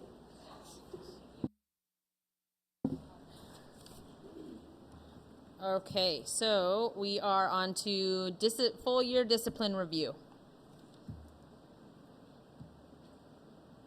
And that's Florence. Yeah, we'll go ahead and get started. This may look a little bit different than the ones that you got in your email, but it has been updated on the web, and this is the current information. There was a missing dot on each of the graphs that I wanted to make sure we saw that comparison, which I'll talk about. So it's a tad different, but it is updated on the web. All right, let's go ahead and go on to the next slide.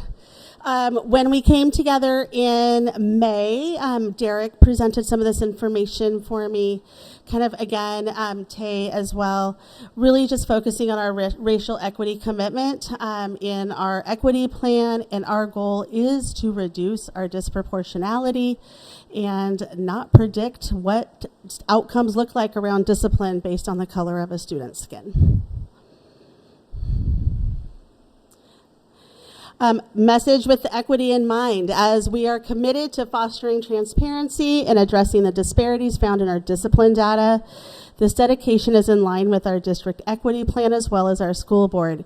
We commit to taking deliberate actions to reduce the disproportionate exclusions of our Black and African American students.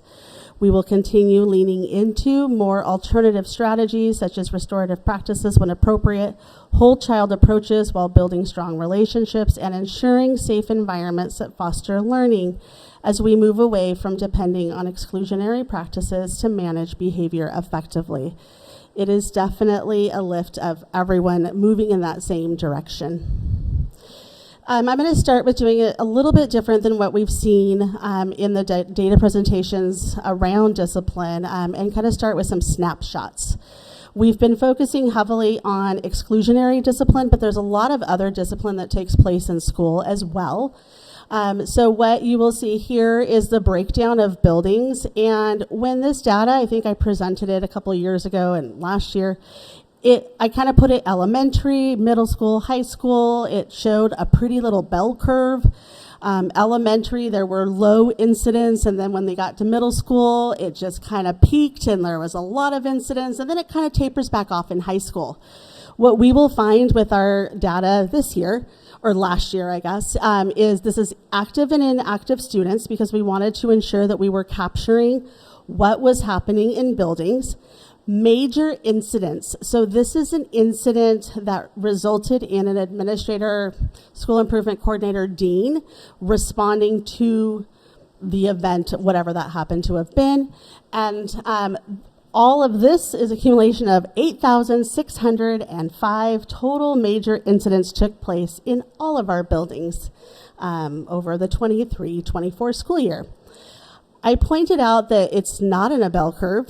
It's elementary, middle, high. It's not in that order. It is random all over the place. And I did it this way to show you David Douglas High School actually has the most reported incidents. And this is new for us. It's typically, like I said, in middle school, we have really high incidents, and then it kind of tapers off. What we're finding is that is not the case at the high school over the last year, and I attribute that to really good data keeping. I do feel that information coming in is being documented. We're still working on how clean it is going into the system. There's a lot of activity that's taking place there, and it is captured in these numbers. It's then followed by Ron Russell Middle School, which is our biggest middle school. So again, biggest building, biggest middle school. And then it kind of works its way down from there with no rhyme or reason. Alisat, Gilbert Park, Lincoln Park, our bigger elementary schools, EB, Ventura, those are some of our smaller elementary schools. So again, it's just the numbers we have. So I have to stop right there for a minute, because the size of the student body of David Douglas High School versus the size of the student body for Ron Russell is more disturbing. In terms of the number, extremely. Like that's. Yeah, there's a lot of incidents and behavior taking place there, which is why we've been really focused on that exclusionary discipline. But there's a lot of stuff that's happening where it's not resulting in exclusion, but it's resulting in disruption of learning, and administrators are responding to it. Can I ask a question? So I heard you say that David Douglas High School is doing a better job tracking incidents. So I'm having the same question as Stephanie. What the differences between the middle schools are jarring. So 346 versus 784 versus 1600. Those are wildly different numbers, and the schools are not that wildly different in population to explain those. So is the data collection and documentation similar amongst your middle schools and similar amongst your elementary schools, or are we talking about something completely outside of the scope of tracking? From the information that I have and that Cabinet has out in visits and talking to principals, and I know we have, I hate putting people on the spot, but we do have a principal and a vice principal here who may be able to address it specific to their building. While the numbers are true to the behaviors that are taking place. There's a lot of stuff happening. We've heard our teachers come in and do that public testimony over the course of the year around behaviors taking place in classrooms, disruption. There's in a couple of slides, you'll see a little bit of what that breakdown looks like. But these numbers, to my understanding, are truly being collected in similar fashions as possible across all of our schools. You addressed the Floyd Light and the Alisat and the Ron Russell differences. The Alisat numbers are pretty stable. There's been a lot of things at Ron Russell that have been taking place, but at Floyd Light specifically, I know that they're responding in the way that they're doing their initial incidents. So when a student comes down and something has happened, they're working in getting to the root of what it was. And that's just been a lot of intentional work through the restorative practices pieces, a VP who is calling in students, calling in teachers where possible. I know, Tay, that you've done a lot of work with them as well. Andy's worked with it's kind of this joint effort of doing something a little bit different. When they are removing students, they're doing something like an opportunity hall. Is that okay? I'm like, okay. So they're using that opportunity to teach students as well, so that reteaching takes place. So that could all be contributing to it. That's the part of the analysis that we've spent this summer working on, is what is different and and how do we duplicate that. Do you guys want to add anything? Can you briefly describe Opportunity Hall? Yes.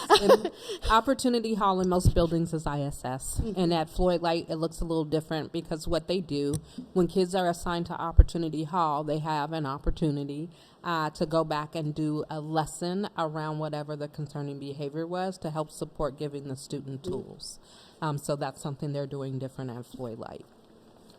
So, okay, so in terms of tracking, though, when you come into the room and then Floyd Light is doing a restorative response, is this initial incident tracked the same way as it is at Alisat and Floyd and Ron Russell? Yes. There's just this much of a difference in like behaviors in the school. Yeah. What Dina, the vice principal, has shared at one of our meetings that we've been working through was they have the student do a reflection, and then they reflect together, and then there's a PBIS reteach, and then there's a homework assignment attached to it where they have to come back, and they've had some type of homework assignment based on whatever the incident was. So. And I know you're going to get there, but is this number the same? Is this a count per kid issue more than it's an individual count?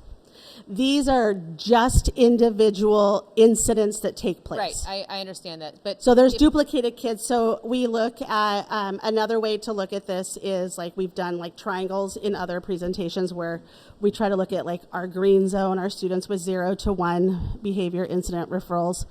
And then we have like kind of a yellow zone, which is students with 2 to 5, and then a red zone, which is our students with 6 or more incidents.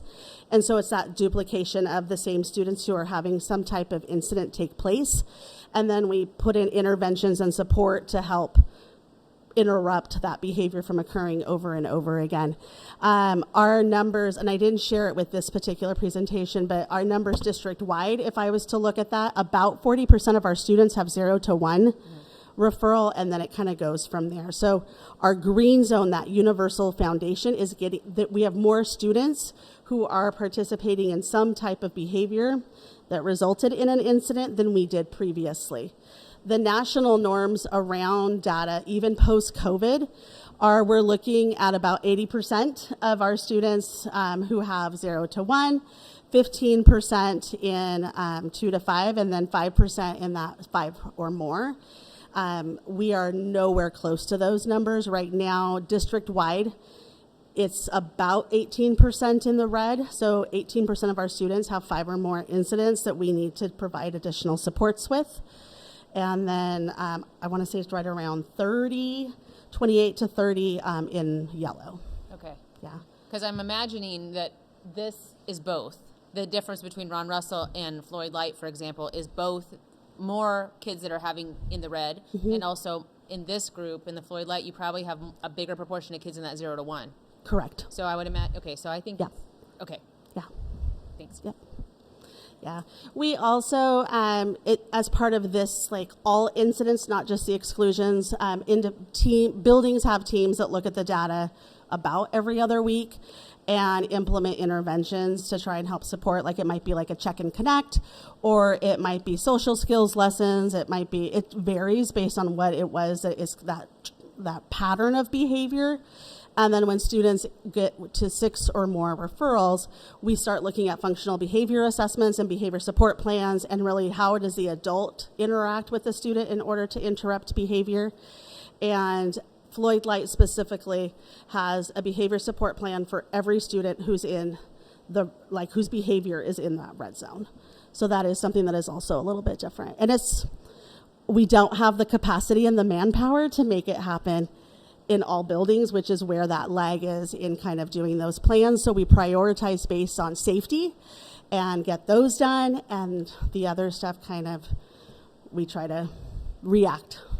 Florence, can I say something really quick? Speaking of people power, you can't talk about this data with Floyd Light without them bringing up their incredible ISS, it's a classified staff employee they've hired, Mr. Wynn, and they talk about him all the time, how skilled he is with working with kids that are in the Opportunity Hall. So it's really neat to see a system that works and then have an employee that really fits and does great work. Okay, next slide.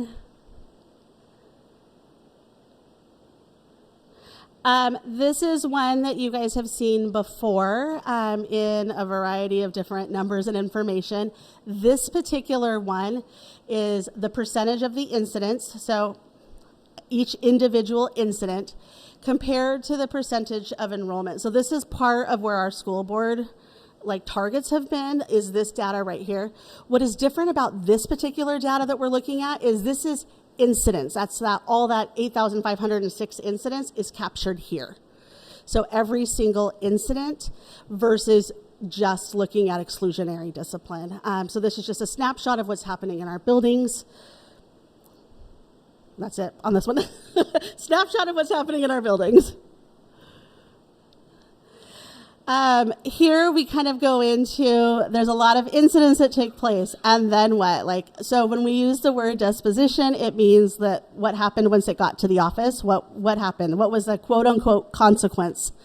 Again, here it's active and inactive, majors only, because that means an administrator assigned something. Here's the part where it gets a little bit tricky. When we look at the disposition types, it's not going to total across every single disposition that's in there to the 8,506. It's actually somewhere in the 11 and 12,000 because we assign multiple dispositions to one single incident, and it skewed some of our data in the way that we look at it because some incidents are counted twice or 3 times or 4 times. And it also really shows that we've tried multiple things, and it was kind of a build-up. It's this, and we did this, and it's a way to capture everything in an effort to interrupt. Caregiver contact, 3,000, so about half of our incidents had caregiver contact. It is probably more than that. It's the basic minimum that we require is ensure that caregivers know what's happening if something comes to the office. And then restorative conversations, in-school suspension, detention. You guys can see the rest of that and the numbers that go along with it. Restorative conversation I want to define because we've been using the word restorative and it's been like, well, the teacher hasn't been there as the adult. What does that actually mean? With this particular definition of a restorative conversation, those are that other box is the corner of what we've been focusing on. So we're going to get the facts. It's a conversation to get the facts. We're going to talk about who is impacted. What are those feelings? How do I feel in this? How do I think the other person who may have been impacted when appropriate feels in this? We're going to talk about, is there a way to fix this? Is there a way to restore? So it's not so much the actual restoration that happens, it's the conversation to begin that step in restoring if appropriate. And then we look to the future. How are we going to ensure that this doesn't happen again, over and over again? And then what is the follow-up that we need to do? If I need to call you back in a week and check in to see how things are going with somebody that you kind of body checked, or we need to call you back in a week and see how's it going with getting to class on time. Whatever it happens to be is what is that follow-up. So in this particular, we have defined restorative conversations in this manner. Okay, top 5 incidents. These are broken down elementary, middle school, high school. The overall is a little bit misleading because the majority of the physical aggressions are at the elementary school, but again, capturing what's happening in our buildings. The numbers right next to it is the item that was marked on the incident. And some of these, again, the numbers might be a little bit higher than the total incidents because sometimes we have situations where it was physical aggression that then led to being out of class. They were cutting class, which led to just the pieces at this box and this box. We are working on focusing on one per incident to clean up that data a little bit. The other piece that we're having conversations with our staff, in particular our administrators, is I'll use the high school as the example. We have truancy, we have closed campus, and we have cutting class. So 3 of the 5 top incidents are not being where they're supposed to be. So how do we look at that as a grouping versus, and then we can kind of look at the additional pieces. So these are just the raw numbers. I did want to add drugs and alcohol on there and the incidents specifically associated with that, just because we just posted our Fur Ridge drug and alcohol counselor, and we have some applicants, which is fantastic. So we'll see how that goes. And I'm all excited. And the high school position will probably post tomorrow. So those are coming out. But these are the ones that there was not only the documentation piece, but there was something that happened, like they were high at school, they were using at school, they may have been distributing at school. So more than the just getting help, but the continuous piece of that. Florence, is Fur Ridge captured in the high school? It is, yeah. When I say high school, it's Fur Ridge and the high school David Douglas High School and the Fur Ridge campus. Middle school is all 3. Elementary is all 9. And then our students in DDOA filter into whatever level they're in. So really looking at it as leveled. Is tobacco considered? The drugs, alcohol, and tobacco is clumped in Synergy, so there's no way to separate it out. So it's includes in that people mix. smoking, like vaping or, okay. I'm really glad you pulled that data point out, because that is such a constant conversation that I want some transparency around how many of our kids are actually, is this really the driving number? Because we keep hearing that that's why our incidents are going up. But it's because data is tracked better at the high school, because we know that incidents are more than doubled from last year. But if that's a monitoring issue as opposed to all the kids are using drugs at school, right? Issue. Yeah. I have a question. So for the high school, the highest incidence is truancy. Can you define that a little bit more for me, what that means? Yeah, we actually had this conversation earlier in the week as well. I see Tay over there. It was a big conversation. There is Oregon has a ORS definition for truancy, and it is 8 half-day unexcused absences in a 4-week period. It is super specific. And the other part to truancy is missing 10% within a given timeline. And a lot of times we just associate truancy as skipping. So some of the work that we have done with both the middle school and the high school earlier this week was really working on defining, if you're using truancy in this capture, it needs to meet that definition. Otherwise, it's a closed campus or cutting class. So we can kind of really look at what attendance interventions do we need to look at if we need to. So that is ranked really high, but it's cutting class. They've skipped class multiple times, yeah. Yeah, so we have, like I said, we're looking at really trying to figure out, as we analyze this data, how do we use it, and is it the right information, and what do we do with it? Because we want to not just admire what's happening, which kind of takes us into the next piece. Oh, yeah. So no, I assume that the reason why we don't see the phone thing here is because it's not a major incident. Yeah, it's not a major, or it didn't meet the top 5. Okay. Yeah, the phone did not come anywhere close. I'm just really curious. We've heard so much about that from educators, and it's just not in the data, not being recorded, or it's just so constant, we don't bother. Yeah, and it also could be blended in with something else. So it was, I asked you to put your phone away, and then you didn't do it, and now it's non-compliance. So it's hard to weed out because it's all so subjective, but yeah. Okay. All right, so you guys have seen this information before, the background. We're kind of move into where we are with our targets. We adopted some board targets. It's active and inactive students. It's specifically for Black African American students relative to their white peers. We're looking at our secondary expulsions, or our secondary exclusions, excuse me. All schools are working on them. This data is just that focus of where are we right now. Okay. Yeah.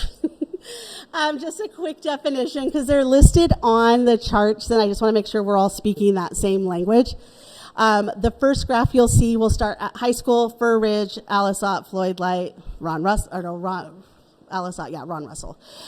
There's the first graph will be a comparison between the referrals and the incidents and the total enrollment. It's a percentage, and it's the board goal numbers.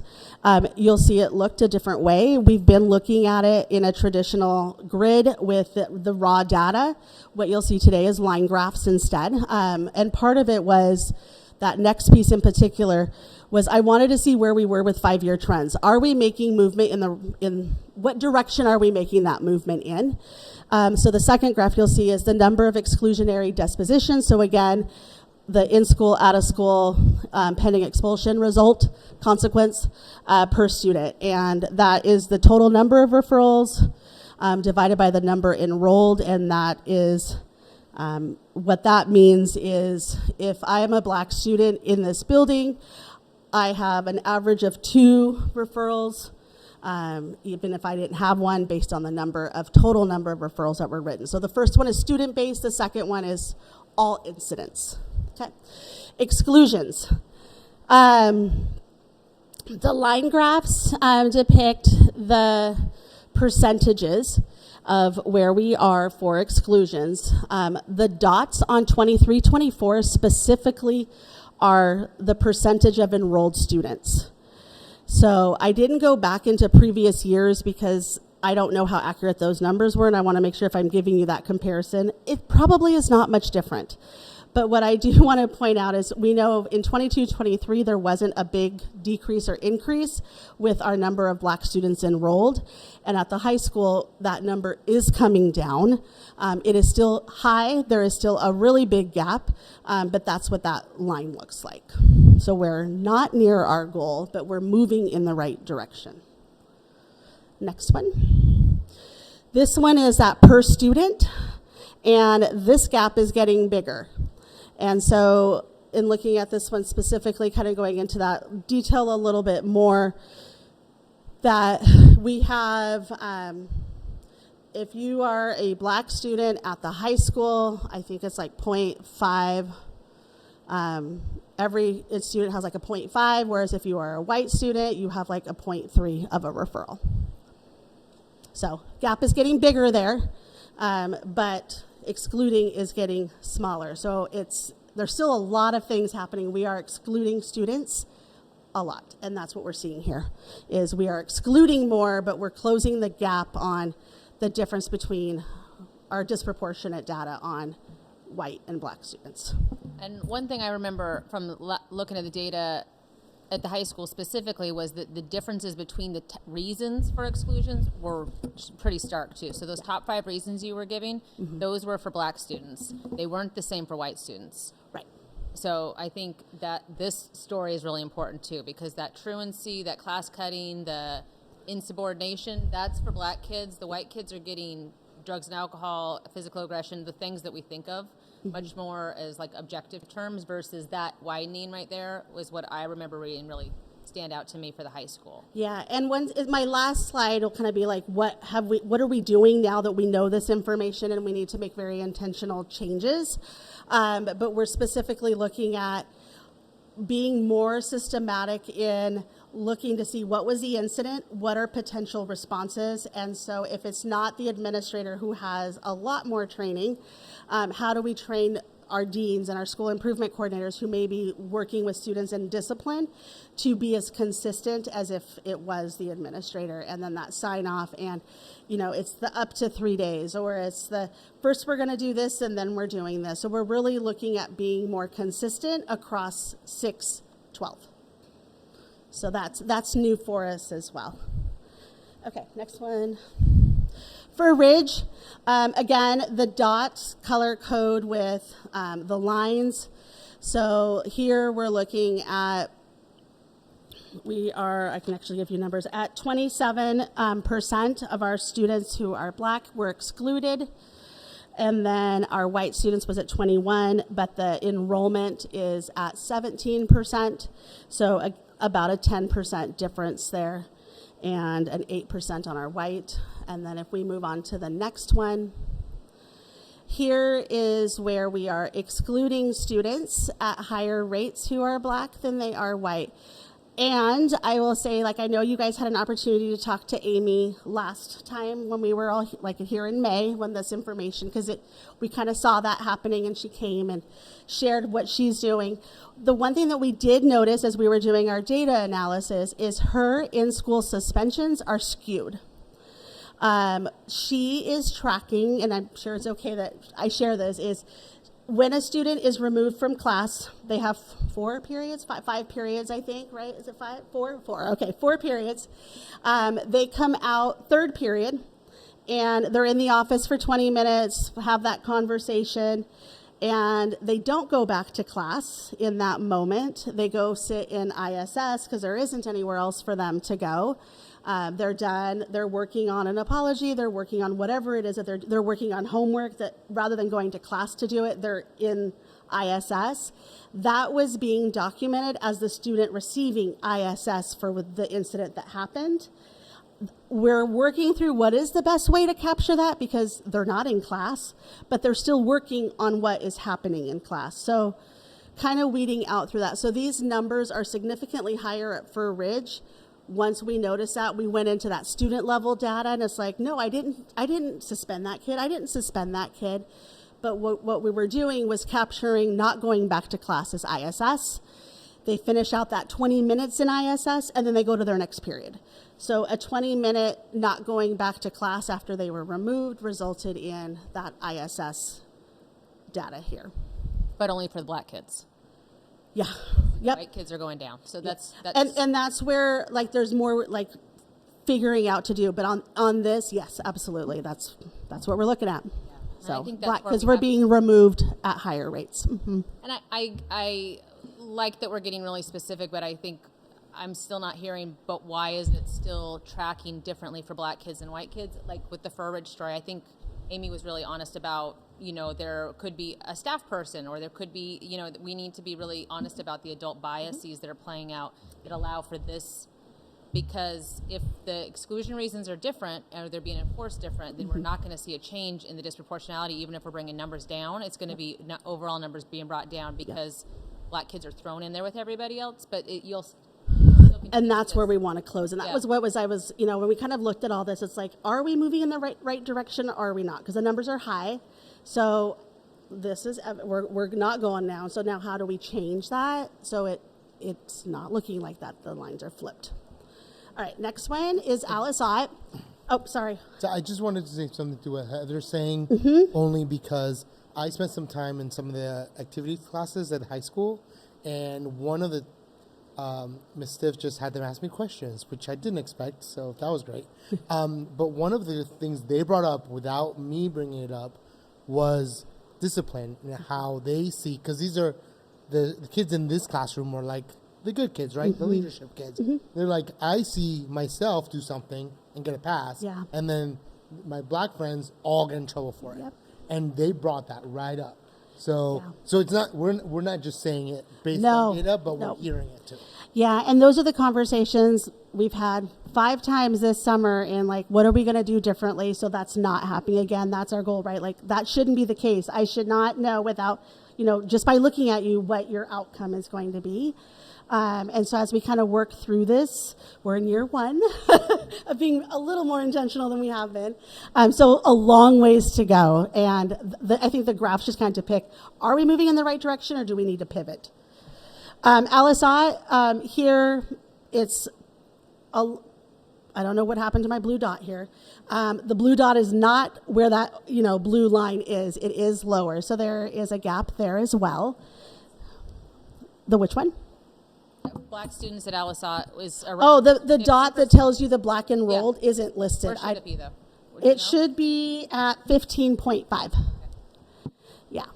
I'm like, I don't know what happened to it. It's listed, but it's not there. Yeah, 15.5 is where it should be. The orange, yellow dot and the line are in the correct space. The number of referrals that are coming are actually 100%, close to 100% aligned with the number of students enrolled for white. And then the next one,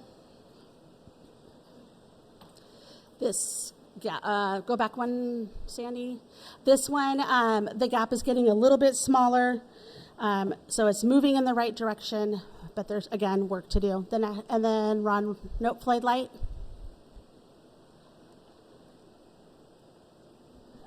Floyd Light, even with the work they're doing, they're reducing the number of students who are being excluded, but there is still disproportionality that we're working on. So here we're looking at 29% of the incidents came from students who are Black, and total enrollment is 13.9%. Next one. Here's where we're noticing that reduction in the number of incidents that are taking place. The gap is bigger than it was last year, but the numbers are smaller. So just less incidents, but still disproportionate. Ron Russell, the line for white students is pretty aligned. We're looking at 27.8 and 27.88, so really close there, almost spot on. But our Black students, which is where our focus needs to be, is at 27.41 and 14.86, so a gap there. And then for exclusions, while Ron Russell had a lot of incidents, the go-to was not to exclude. There was a lot of other things that they were doing to keep kids in school, although the number of things being reported was really high. So exclusions has reduced significantly over the last 5 years, but we still have that disproportionality that we need to work on.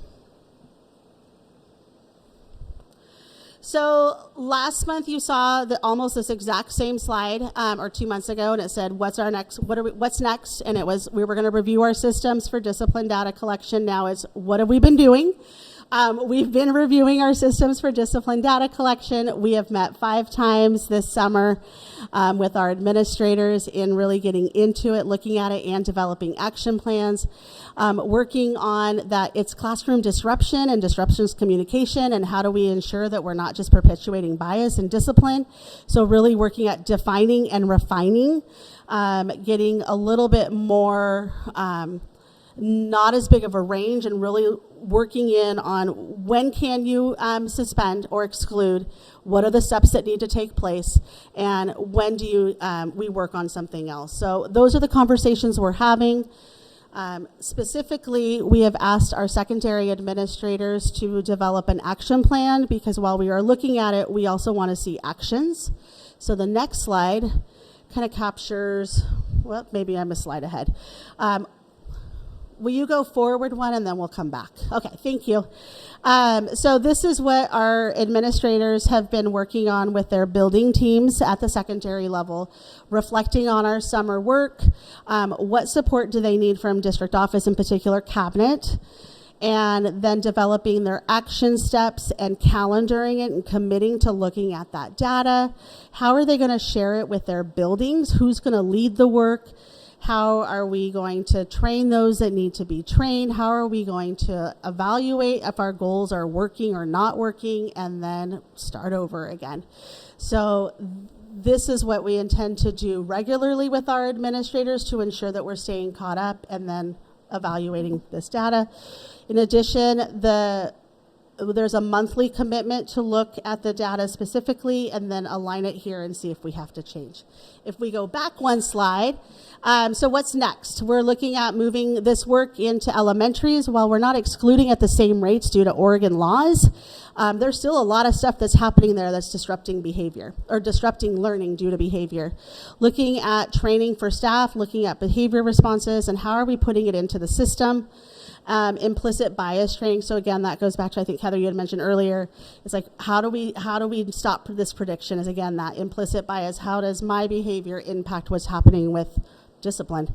So our DEI department, our equity chairs have been working together to build that into training and really just moving our data into like those actions to move the dial. So there you go. Can I ask in this, the action steps slide? Yeah. Okay, so the action steps, the point that says focus on reducing disproportionate representation of Black and brown students. Are you asking the teams to define how they're going to, like identifying why there's disproportionality, explaining it and deep enough that it can be responded to? Yeah. Tay, I'm going to refer to you as well because I know you've done a lot of work with our equity chairs and behavior goals with action plans there as well. Yeah. And the reason why it's listed that way, because we want to be really intentional about the work, making it very clear around the expectation. So those questions also transform into our equity teams. When they're sitting and looking at data, we've asked them to partner with the PBIS team, be very intentional, call it out when they see it. Now what do we do? And we want a plan to go with that. Did I answer your question, Heather?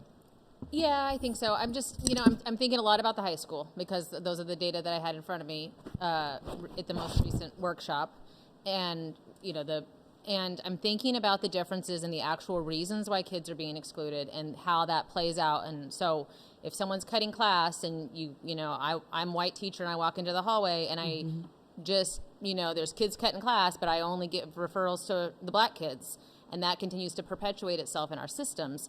What is the accountability for the adults that are writing those, writing these really biased outcomes? Like, are we tracking the referral rates by staff level? Do we know that type of, besides just the kids, do we know personal level data on our staff also? And many of our schools spoke exactly to that. And so now what we've asked is, with our support, the teachers you see that are writing a huge influx of referrals for a certain population of students, because this can be true, but we're all learning from it.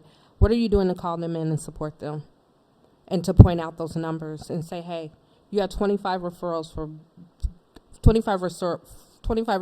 for African American boys.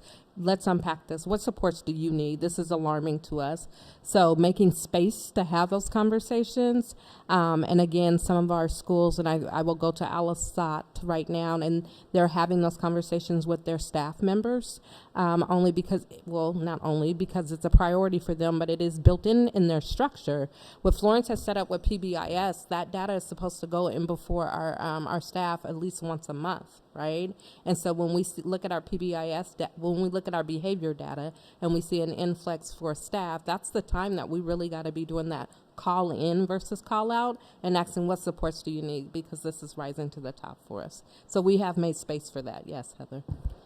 And who's the person, like, is this principal level, or how is it, who's the point person in charge? Principals in charge? So our principals and our vice principals, but we also ask them to lean into us if they need support in crafting that language and having conversations with their staff. But currently this is at the level of our principals. Okay.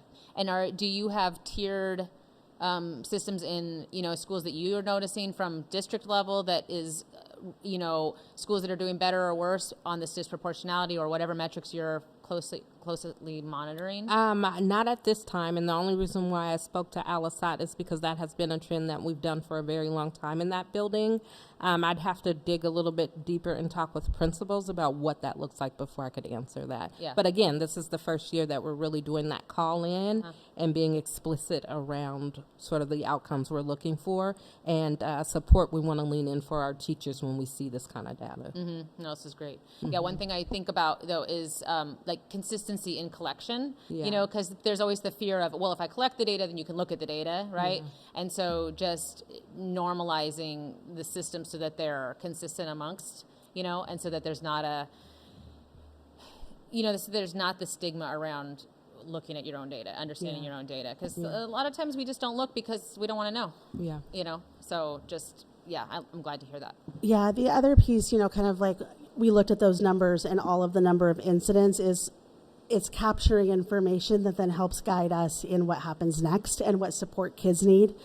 And we have not focused on reduce the incidents, right? Like, it's not reduce the incidents, it's use the information as communication to figure out what kids need. So those conversations are taking place. Several of our principals, when we met Monday, talked about having at a staff meeting, running the list out of Synergy and saying, here are all the referrals that you've written on. Here's all, here are the white, the black, the Asian, the Hispanic, what all of our categories and our our demographics, and here are the groupings. Look to see where you're writing those referrals and beginning those conversations. So they started that conversation amongst themselves around, how are you doing it? How can I lean into that? Can I see how you're doing? So those conversations are really starting to get that traction on actions. How do we change the adult behavior? I may be an outlier, but I don't 100% believe that this is going to work because it's top-down only. What I'm seeing here is, we've given a direction to the board, the admin does this, the principals say this, it pushes down to the staff get training. I don't hear any collective conversation that goes on between the youth, right? That you're talking, the youth that you saw, the families, which clearly are having a different experience than our staff. Like we heard a bunch of it today. If we're not addressing our community partners, how are we not sharing this data as a collective problem? If it's a collective problem, what's our strategy? Because that will only go so far. I realize we work in a bureaucracy. I also work one, and I also work in a DEI department. But unless there's a shared understanding of the problem, youth have great ideas about how to deal with stuff. So do the staff that have come here and said, we're overloaded with behaviors. We don't want another training. If Mr. Wynn is awesome, is Mr. Wynn giving the trainings? I don't see that here, and it concerns me because I don't think that's how change happens. I just fundamentally don't. I'm a community organizer, so that's part of it. One thing we had the opportunity of doing this summer, Stephanie, and I have sent you all the PowerPoint of the 5 sessions we've had. One of those sessions consisted of us bringing in students to be a part of the conversation, and it was super cool. There weren't very many, but we had students, and we just talked about what could have been done differently, and they were graduates of David Douglas this year, and we talked about their behavior, and there were some of our high flyers, and we asked them, what could we have done differently? What else would you had needed to be supported? How could we had improved our strategies and practices? It was a great conversation. I think we'll continue in that work. I think also when it comes to our teachers, we continue to give them support, but it doesn't just fall on our teachers because we own this together. We own it here in this setting. We own it from the work that we're implementing and the consistency of these conversations. So I think we're at the starting point, but definitely we want to tap into more student voice, and I think that's a great thought around the caregivers being a part of the conversation. And maybe it's not the district that does it. Maybe we're supposed to be the representatives of the community. Maybe we hold forums on this, and we're concerned, and we want to hear from you, and we invite families. I mean, and maybe they wouldn't say anything in front of us. Maybe they would want to have their own meetings without us and bring the solutions they come up with, give them a template, and they can work through. I just think that we're missing collective work in this model. Mm-hmm. Some of the previous presentations that we've had around restorative practices specifically, or through our equity presentations, was around empathy interviews, where somebody in the building is collecting information from families, from students. That's not captured here at all. And I think that's part of, I try to keep it to 20 minutes. I'm almost at an hour, I think. But I think that voice might be a way, how are we collecting student voice? How are we collecting caregiver voice? How are we collecting community voice and partner voice is probably the next step for information. Yeah. I see Tay taking notes. We're ready.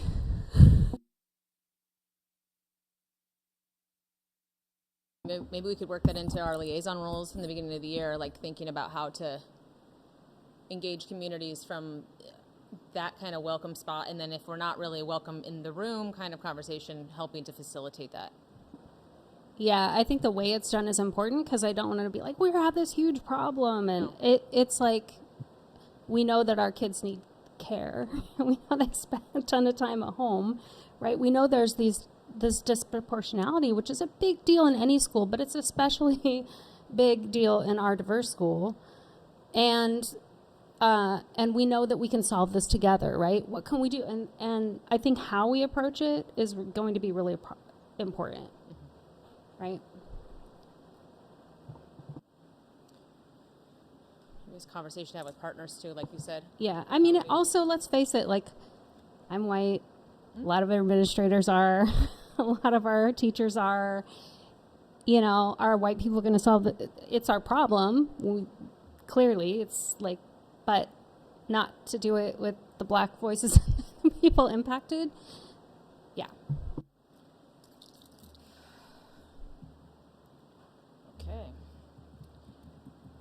Any other comments, questions? Thank you. Thank you so much. All right, so we are on to public reflection on public comment. Right? I didn't miss anything today.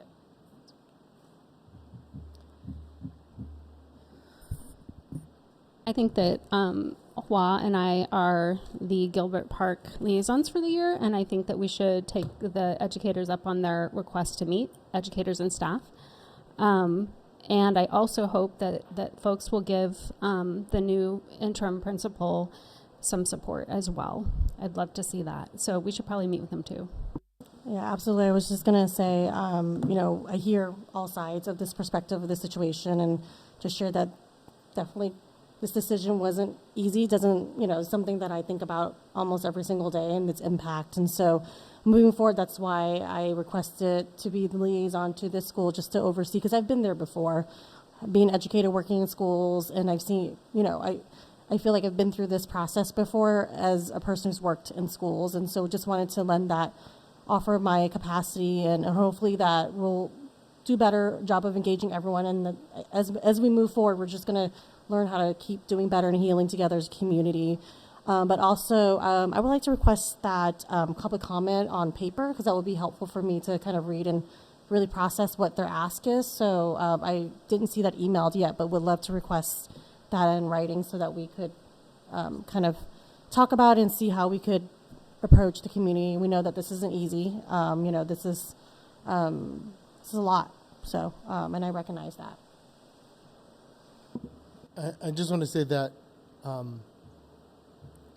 we hear them, and I feel like, just to back up some of the things they said, I know that at the last meeting, I was already speaking to Tay about some of the asks they had about how we needed to do that before it was even brought up to us, like the need for a specific process and certain things. So we definitely hear you on that, and we already have it in our mind that we need to do some of those things.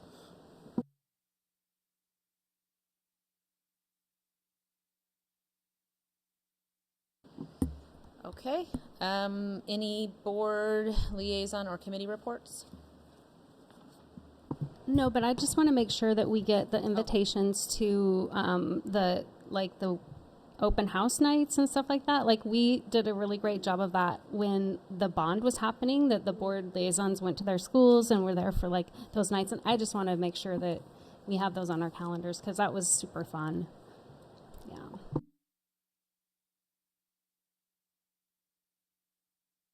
Ken, you're up. All right, thank you. I'll be fairly brief because there's two parts to my report tonight. One is some updates that I really want to give the board and make sure that they're aware of. And then the other part is our board leadership during the agenda planning was asked, and we asked together, was to carve out some time during my superintendent's report to continue our conversation about cell phone use. You brought it up tonight in a different context, but we started a conversation.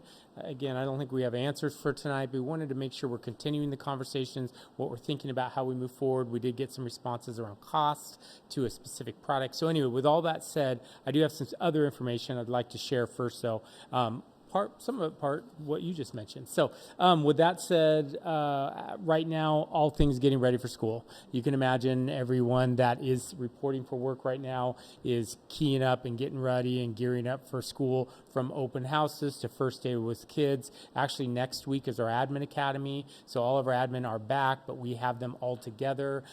This presentation that we just saw is a big piece of the continuing conversation. How do we change? How do we get better? Again, if we want different results, there has to be change. With status quo isn't going to get it done, right? So the reality of that, and I can tell you the work that Tay, and I know she's updated you in Florence in those meetings I've had the privilege to attend, our administrators, I believe in my core they're taking it seriously. They understand it. Again, we should not be able to predict the outcomes as students for a number of different reasons. Just should not be doing it, but definitely one should not be by the color of their skin or race or ethnicity. Shouldn't be happening. It is happening. We have to own it in our district. We can't hide from it. We shouldn't hide from it. We shouldn't cover it up. We have to get better. And I see that every day in the work that Tay and Florence are leading, and then also with the administrators coming to the table to say, okay, what does that look like? More to come and more ideas about how we include more voices and just continue to scale. But with all that said, I do want to specifically point out as well, obviously administrators are back. We have some TOSAs, different individuals, but right now a lot of the work is keying up and getting our buildings ready. So shout out to our amazing maintenance team, our amazing custodial team. They're everywhere, grounds team, everywhere, doing everything, trying to get our buildings ready. And if you're out and about, you'll see it, you feel the buzz. I love this type of year. It's exciting because we know kids are just right around the corner, but a lot of that going on, so shout out to them. And then a quick update on some upcoming dates, which I will follow up with these on email. But you just asked Stephanie, our open house schedule. I think it might have been sent to you already, but I know you get dozens and dozens of emails. I will make sure tomorrow you get this if you haven't already, but it has all of our open houses. You can divide it up by your liaison. You're welcome to any of them, though, to be quite honest. And then the other one is our new hire orientation. There's a specific email I'll send you where we have our new hires coming on the where is it? The 20th, Tuesday, August 20th. So I'll send you this as well as an invite. We'd love to see you there. I think some of you came last year. Again, next week I have our admin academy. I'll include that in our email if you wanted to swing by and say hi to our admin. I think last year a couple of you might have. You're more than welcome to. So all of these you'll get in writing. This is just a snapshot I wanted to share with you tonight. Quick update on some summer school updates. DDOA summer school, 134 students attended, 106 courses completed, 6 more high school graduates. That's 75 total high school graduates through DDOA, so great accomplishments, shout out. Looking at next year, she just is so excited. Our principal, 41 students enrolled K-5, K-8 students, 51 students enrolled in 9-12, 215 students enrolled. So still tracking that we're building that program, really excited. Those are increases right now, as of right now. And then some new teachers, and then we're actually adding a component of the makerspace into our online academy as well. So pretty excited about that. Elementary, middle school, summer academy data, just real briefly, if you remember, 1st through 5th grade, 3 sites, capacity 117 students. Overall attendance was about 84%. And then 6 through 8, we had a capacity about 187 students. Overall attendance was somewhere around 82%. We 3.5 hours daily of academic instruction, 1 hour of enrichment, real snapshot. Really getting down to it, though, is when we looked at Acadian scores into summer program versus Acadian scores into year. We had average elementary students demonstrated growth. 57% of the elementary students that attended demonstrated growth from end of the year to into summer school. In math, not using Acadians, but there was an increase shown of 56%. And then percentage students, and I can get this to you in writing too. I just wanted to give a snapshot of some of the work. And then middle school demonstrated growth in reading, 55%, and math, 35%. Enrichment, we had opportunities with Elevate Oregon, Oregon Ballet Theater, OMSI, drama. And then the last piece is that our staff, under the leadership of many, including individuals out here, but an Elise Guest who put this together, did surveys. 84% of the staff that 84% responded positively. The summer program met or exceeded program goals. All respondents rated their experience as positive, and 94% stated they had had enough support.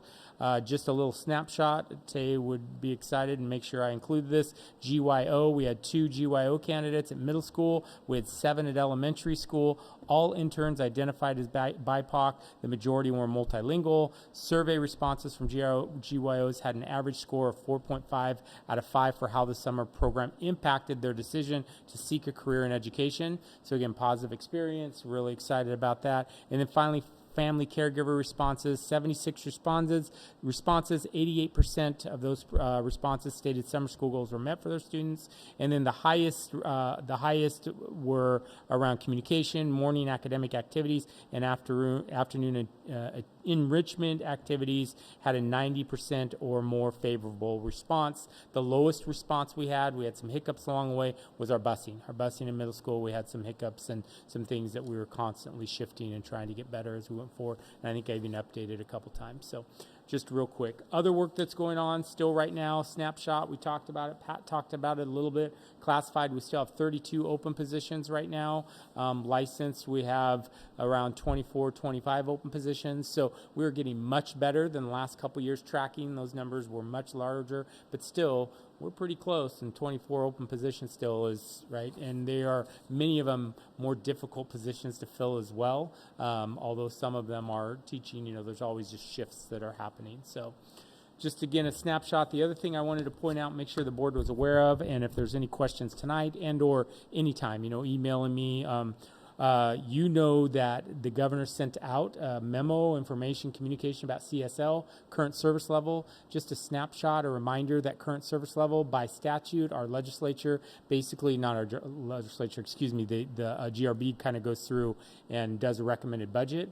There's been a lot of consternation and disagreement over that current service level. Really came to a head last biennium, actually got spotlighted with a strike in a neighboring district. With all that said, our governor came to the table and said, hey, I'm seeing this, I'm hearing this, I would really like to schedule meetings, get a work group together. She did that, and ultimately, based on that, those meetings, some changes came out of that, and the big change was that we're seeing probably about $515 million addition to the current service level. None of these numbers are guaranteed. There's still work that our legislature has to do, but the reality is they're at least talking about it and have some ideas and concepts there. The goals of those meetings were to structure CSL calculation based on a 49-51 split instead of a 50-50 split, which causes an artificial low, updating the state's compensation model to better account for personnel costs, and then using a most current local revenue forecast. So overall, the reality is the possibility of $515 million addition to current service level. Another thing that we're trying to really communicate, and I saw on the board's agenda for the upcoming retreat, was kind of that legislative lobbying and communication, and really one of the things we're really communicating as well is this is awesome, and this work, if we land this, is a great start. There's a difference between the adequate and is this adequate funding versus the floor. This is a current service level, which is great, but is it truly adequate? And that's where the next phase of this communication comes in. They're projecting that the estimate CSL would be about $11.3 billion. And without this addition, they're thinking maybe about $10.8 billion. So you can see there's an increase there, which we're excited about. But in my words that I use and we're communicating, that is the floor, which takes me to the next level. Is lots to talk about, some good news and not so good news. Talked about CSL. The other thing you might have saw in the news was QEM. I just said a number to you, 11.3. QEM's at 13.5. So our own model tells us what we need, and then we're telling you where we might get, right? So there's still work to do. On top of that work, there's a lot of conversation about eliminating the 11% cap for special education.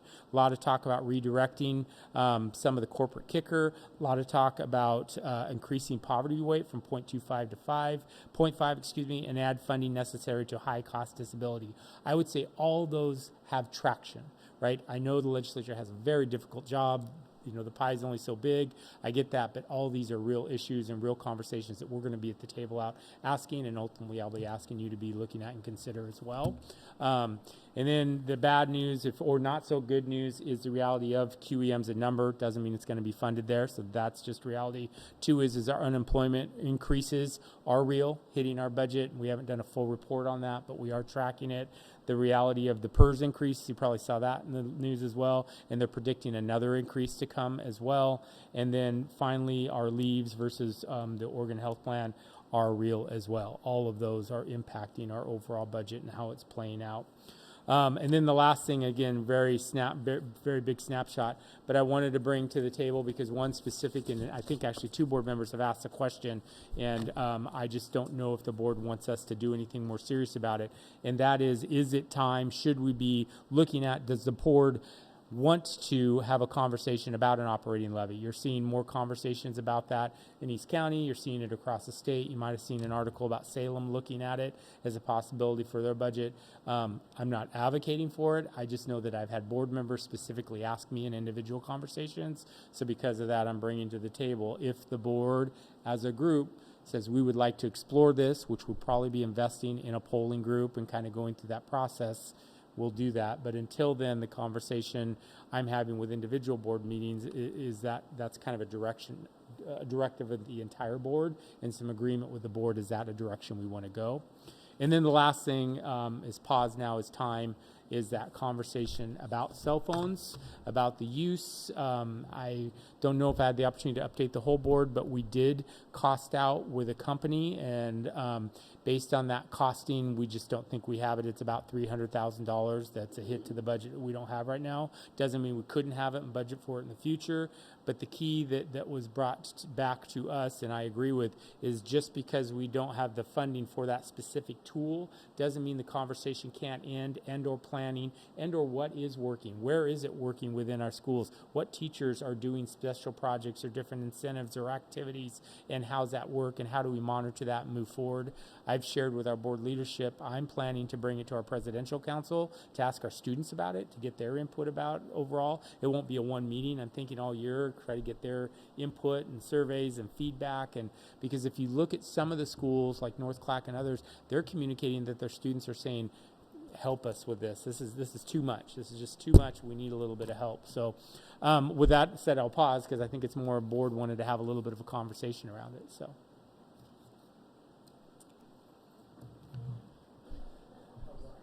Around the cell phones. I will say, really good to have conversations with the youth. Make sure they also have a way to give their thoughts, not in front of other youth.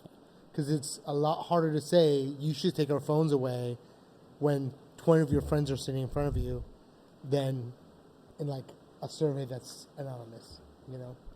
Just have both the avenues. Do we now have a debate club? Because we were talking about having debate. I don't know. Okay. This is not off topic. Yeah. But there is an opportunity to bring in a nonprofit group to do that for free, and they've offered. Oh. This would be a great debate club topic. Pros and cons. Maybe I'm misremembering, but Hua, didn't you know of a school that they banned cell phones without any sort of tools? And can you talk about how that was implemented?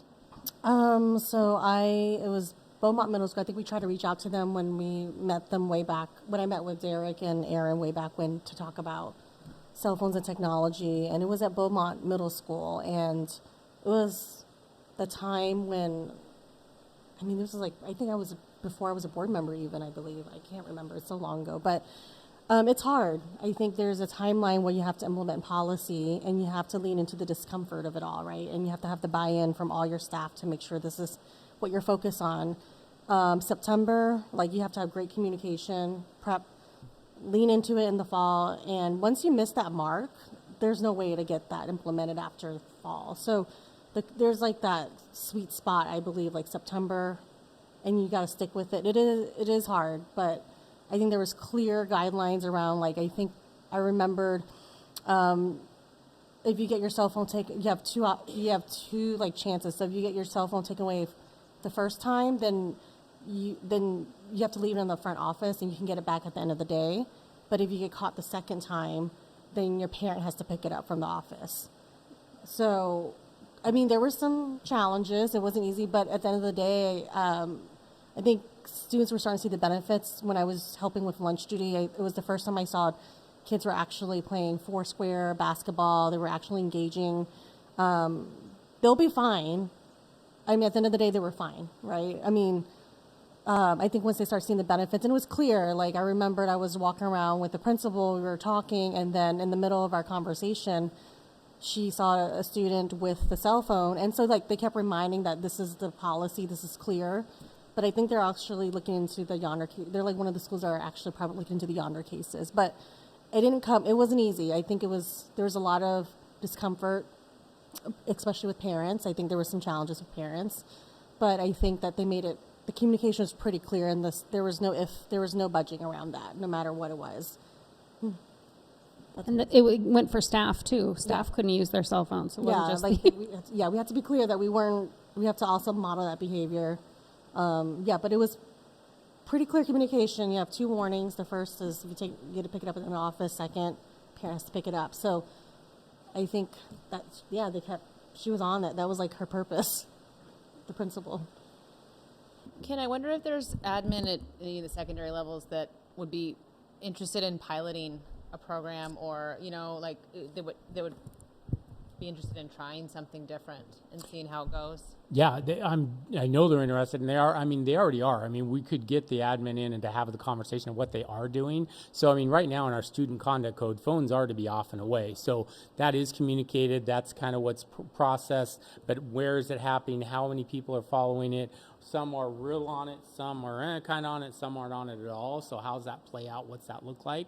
But I did bring up specifically the tool that we're talking about, getting the cases, and all of the principals were like, we'd be interested in talking. I mean, none of them were like, no, they're, because then it just takes away any kind of power confrontation or anything like that, right? Mm-hmm.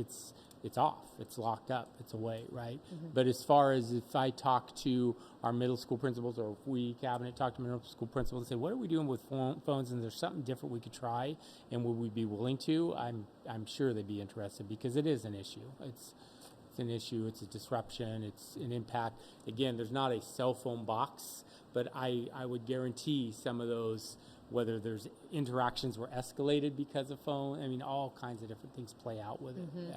Mm-hmm.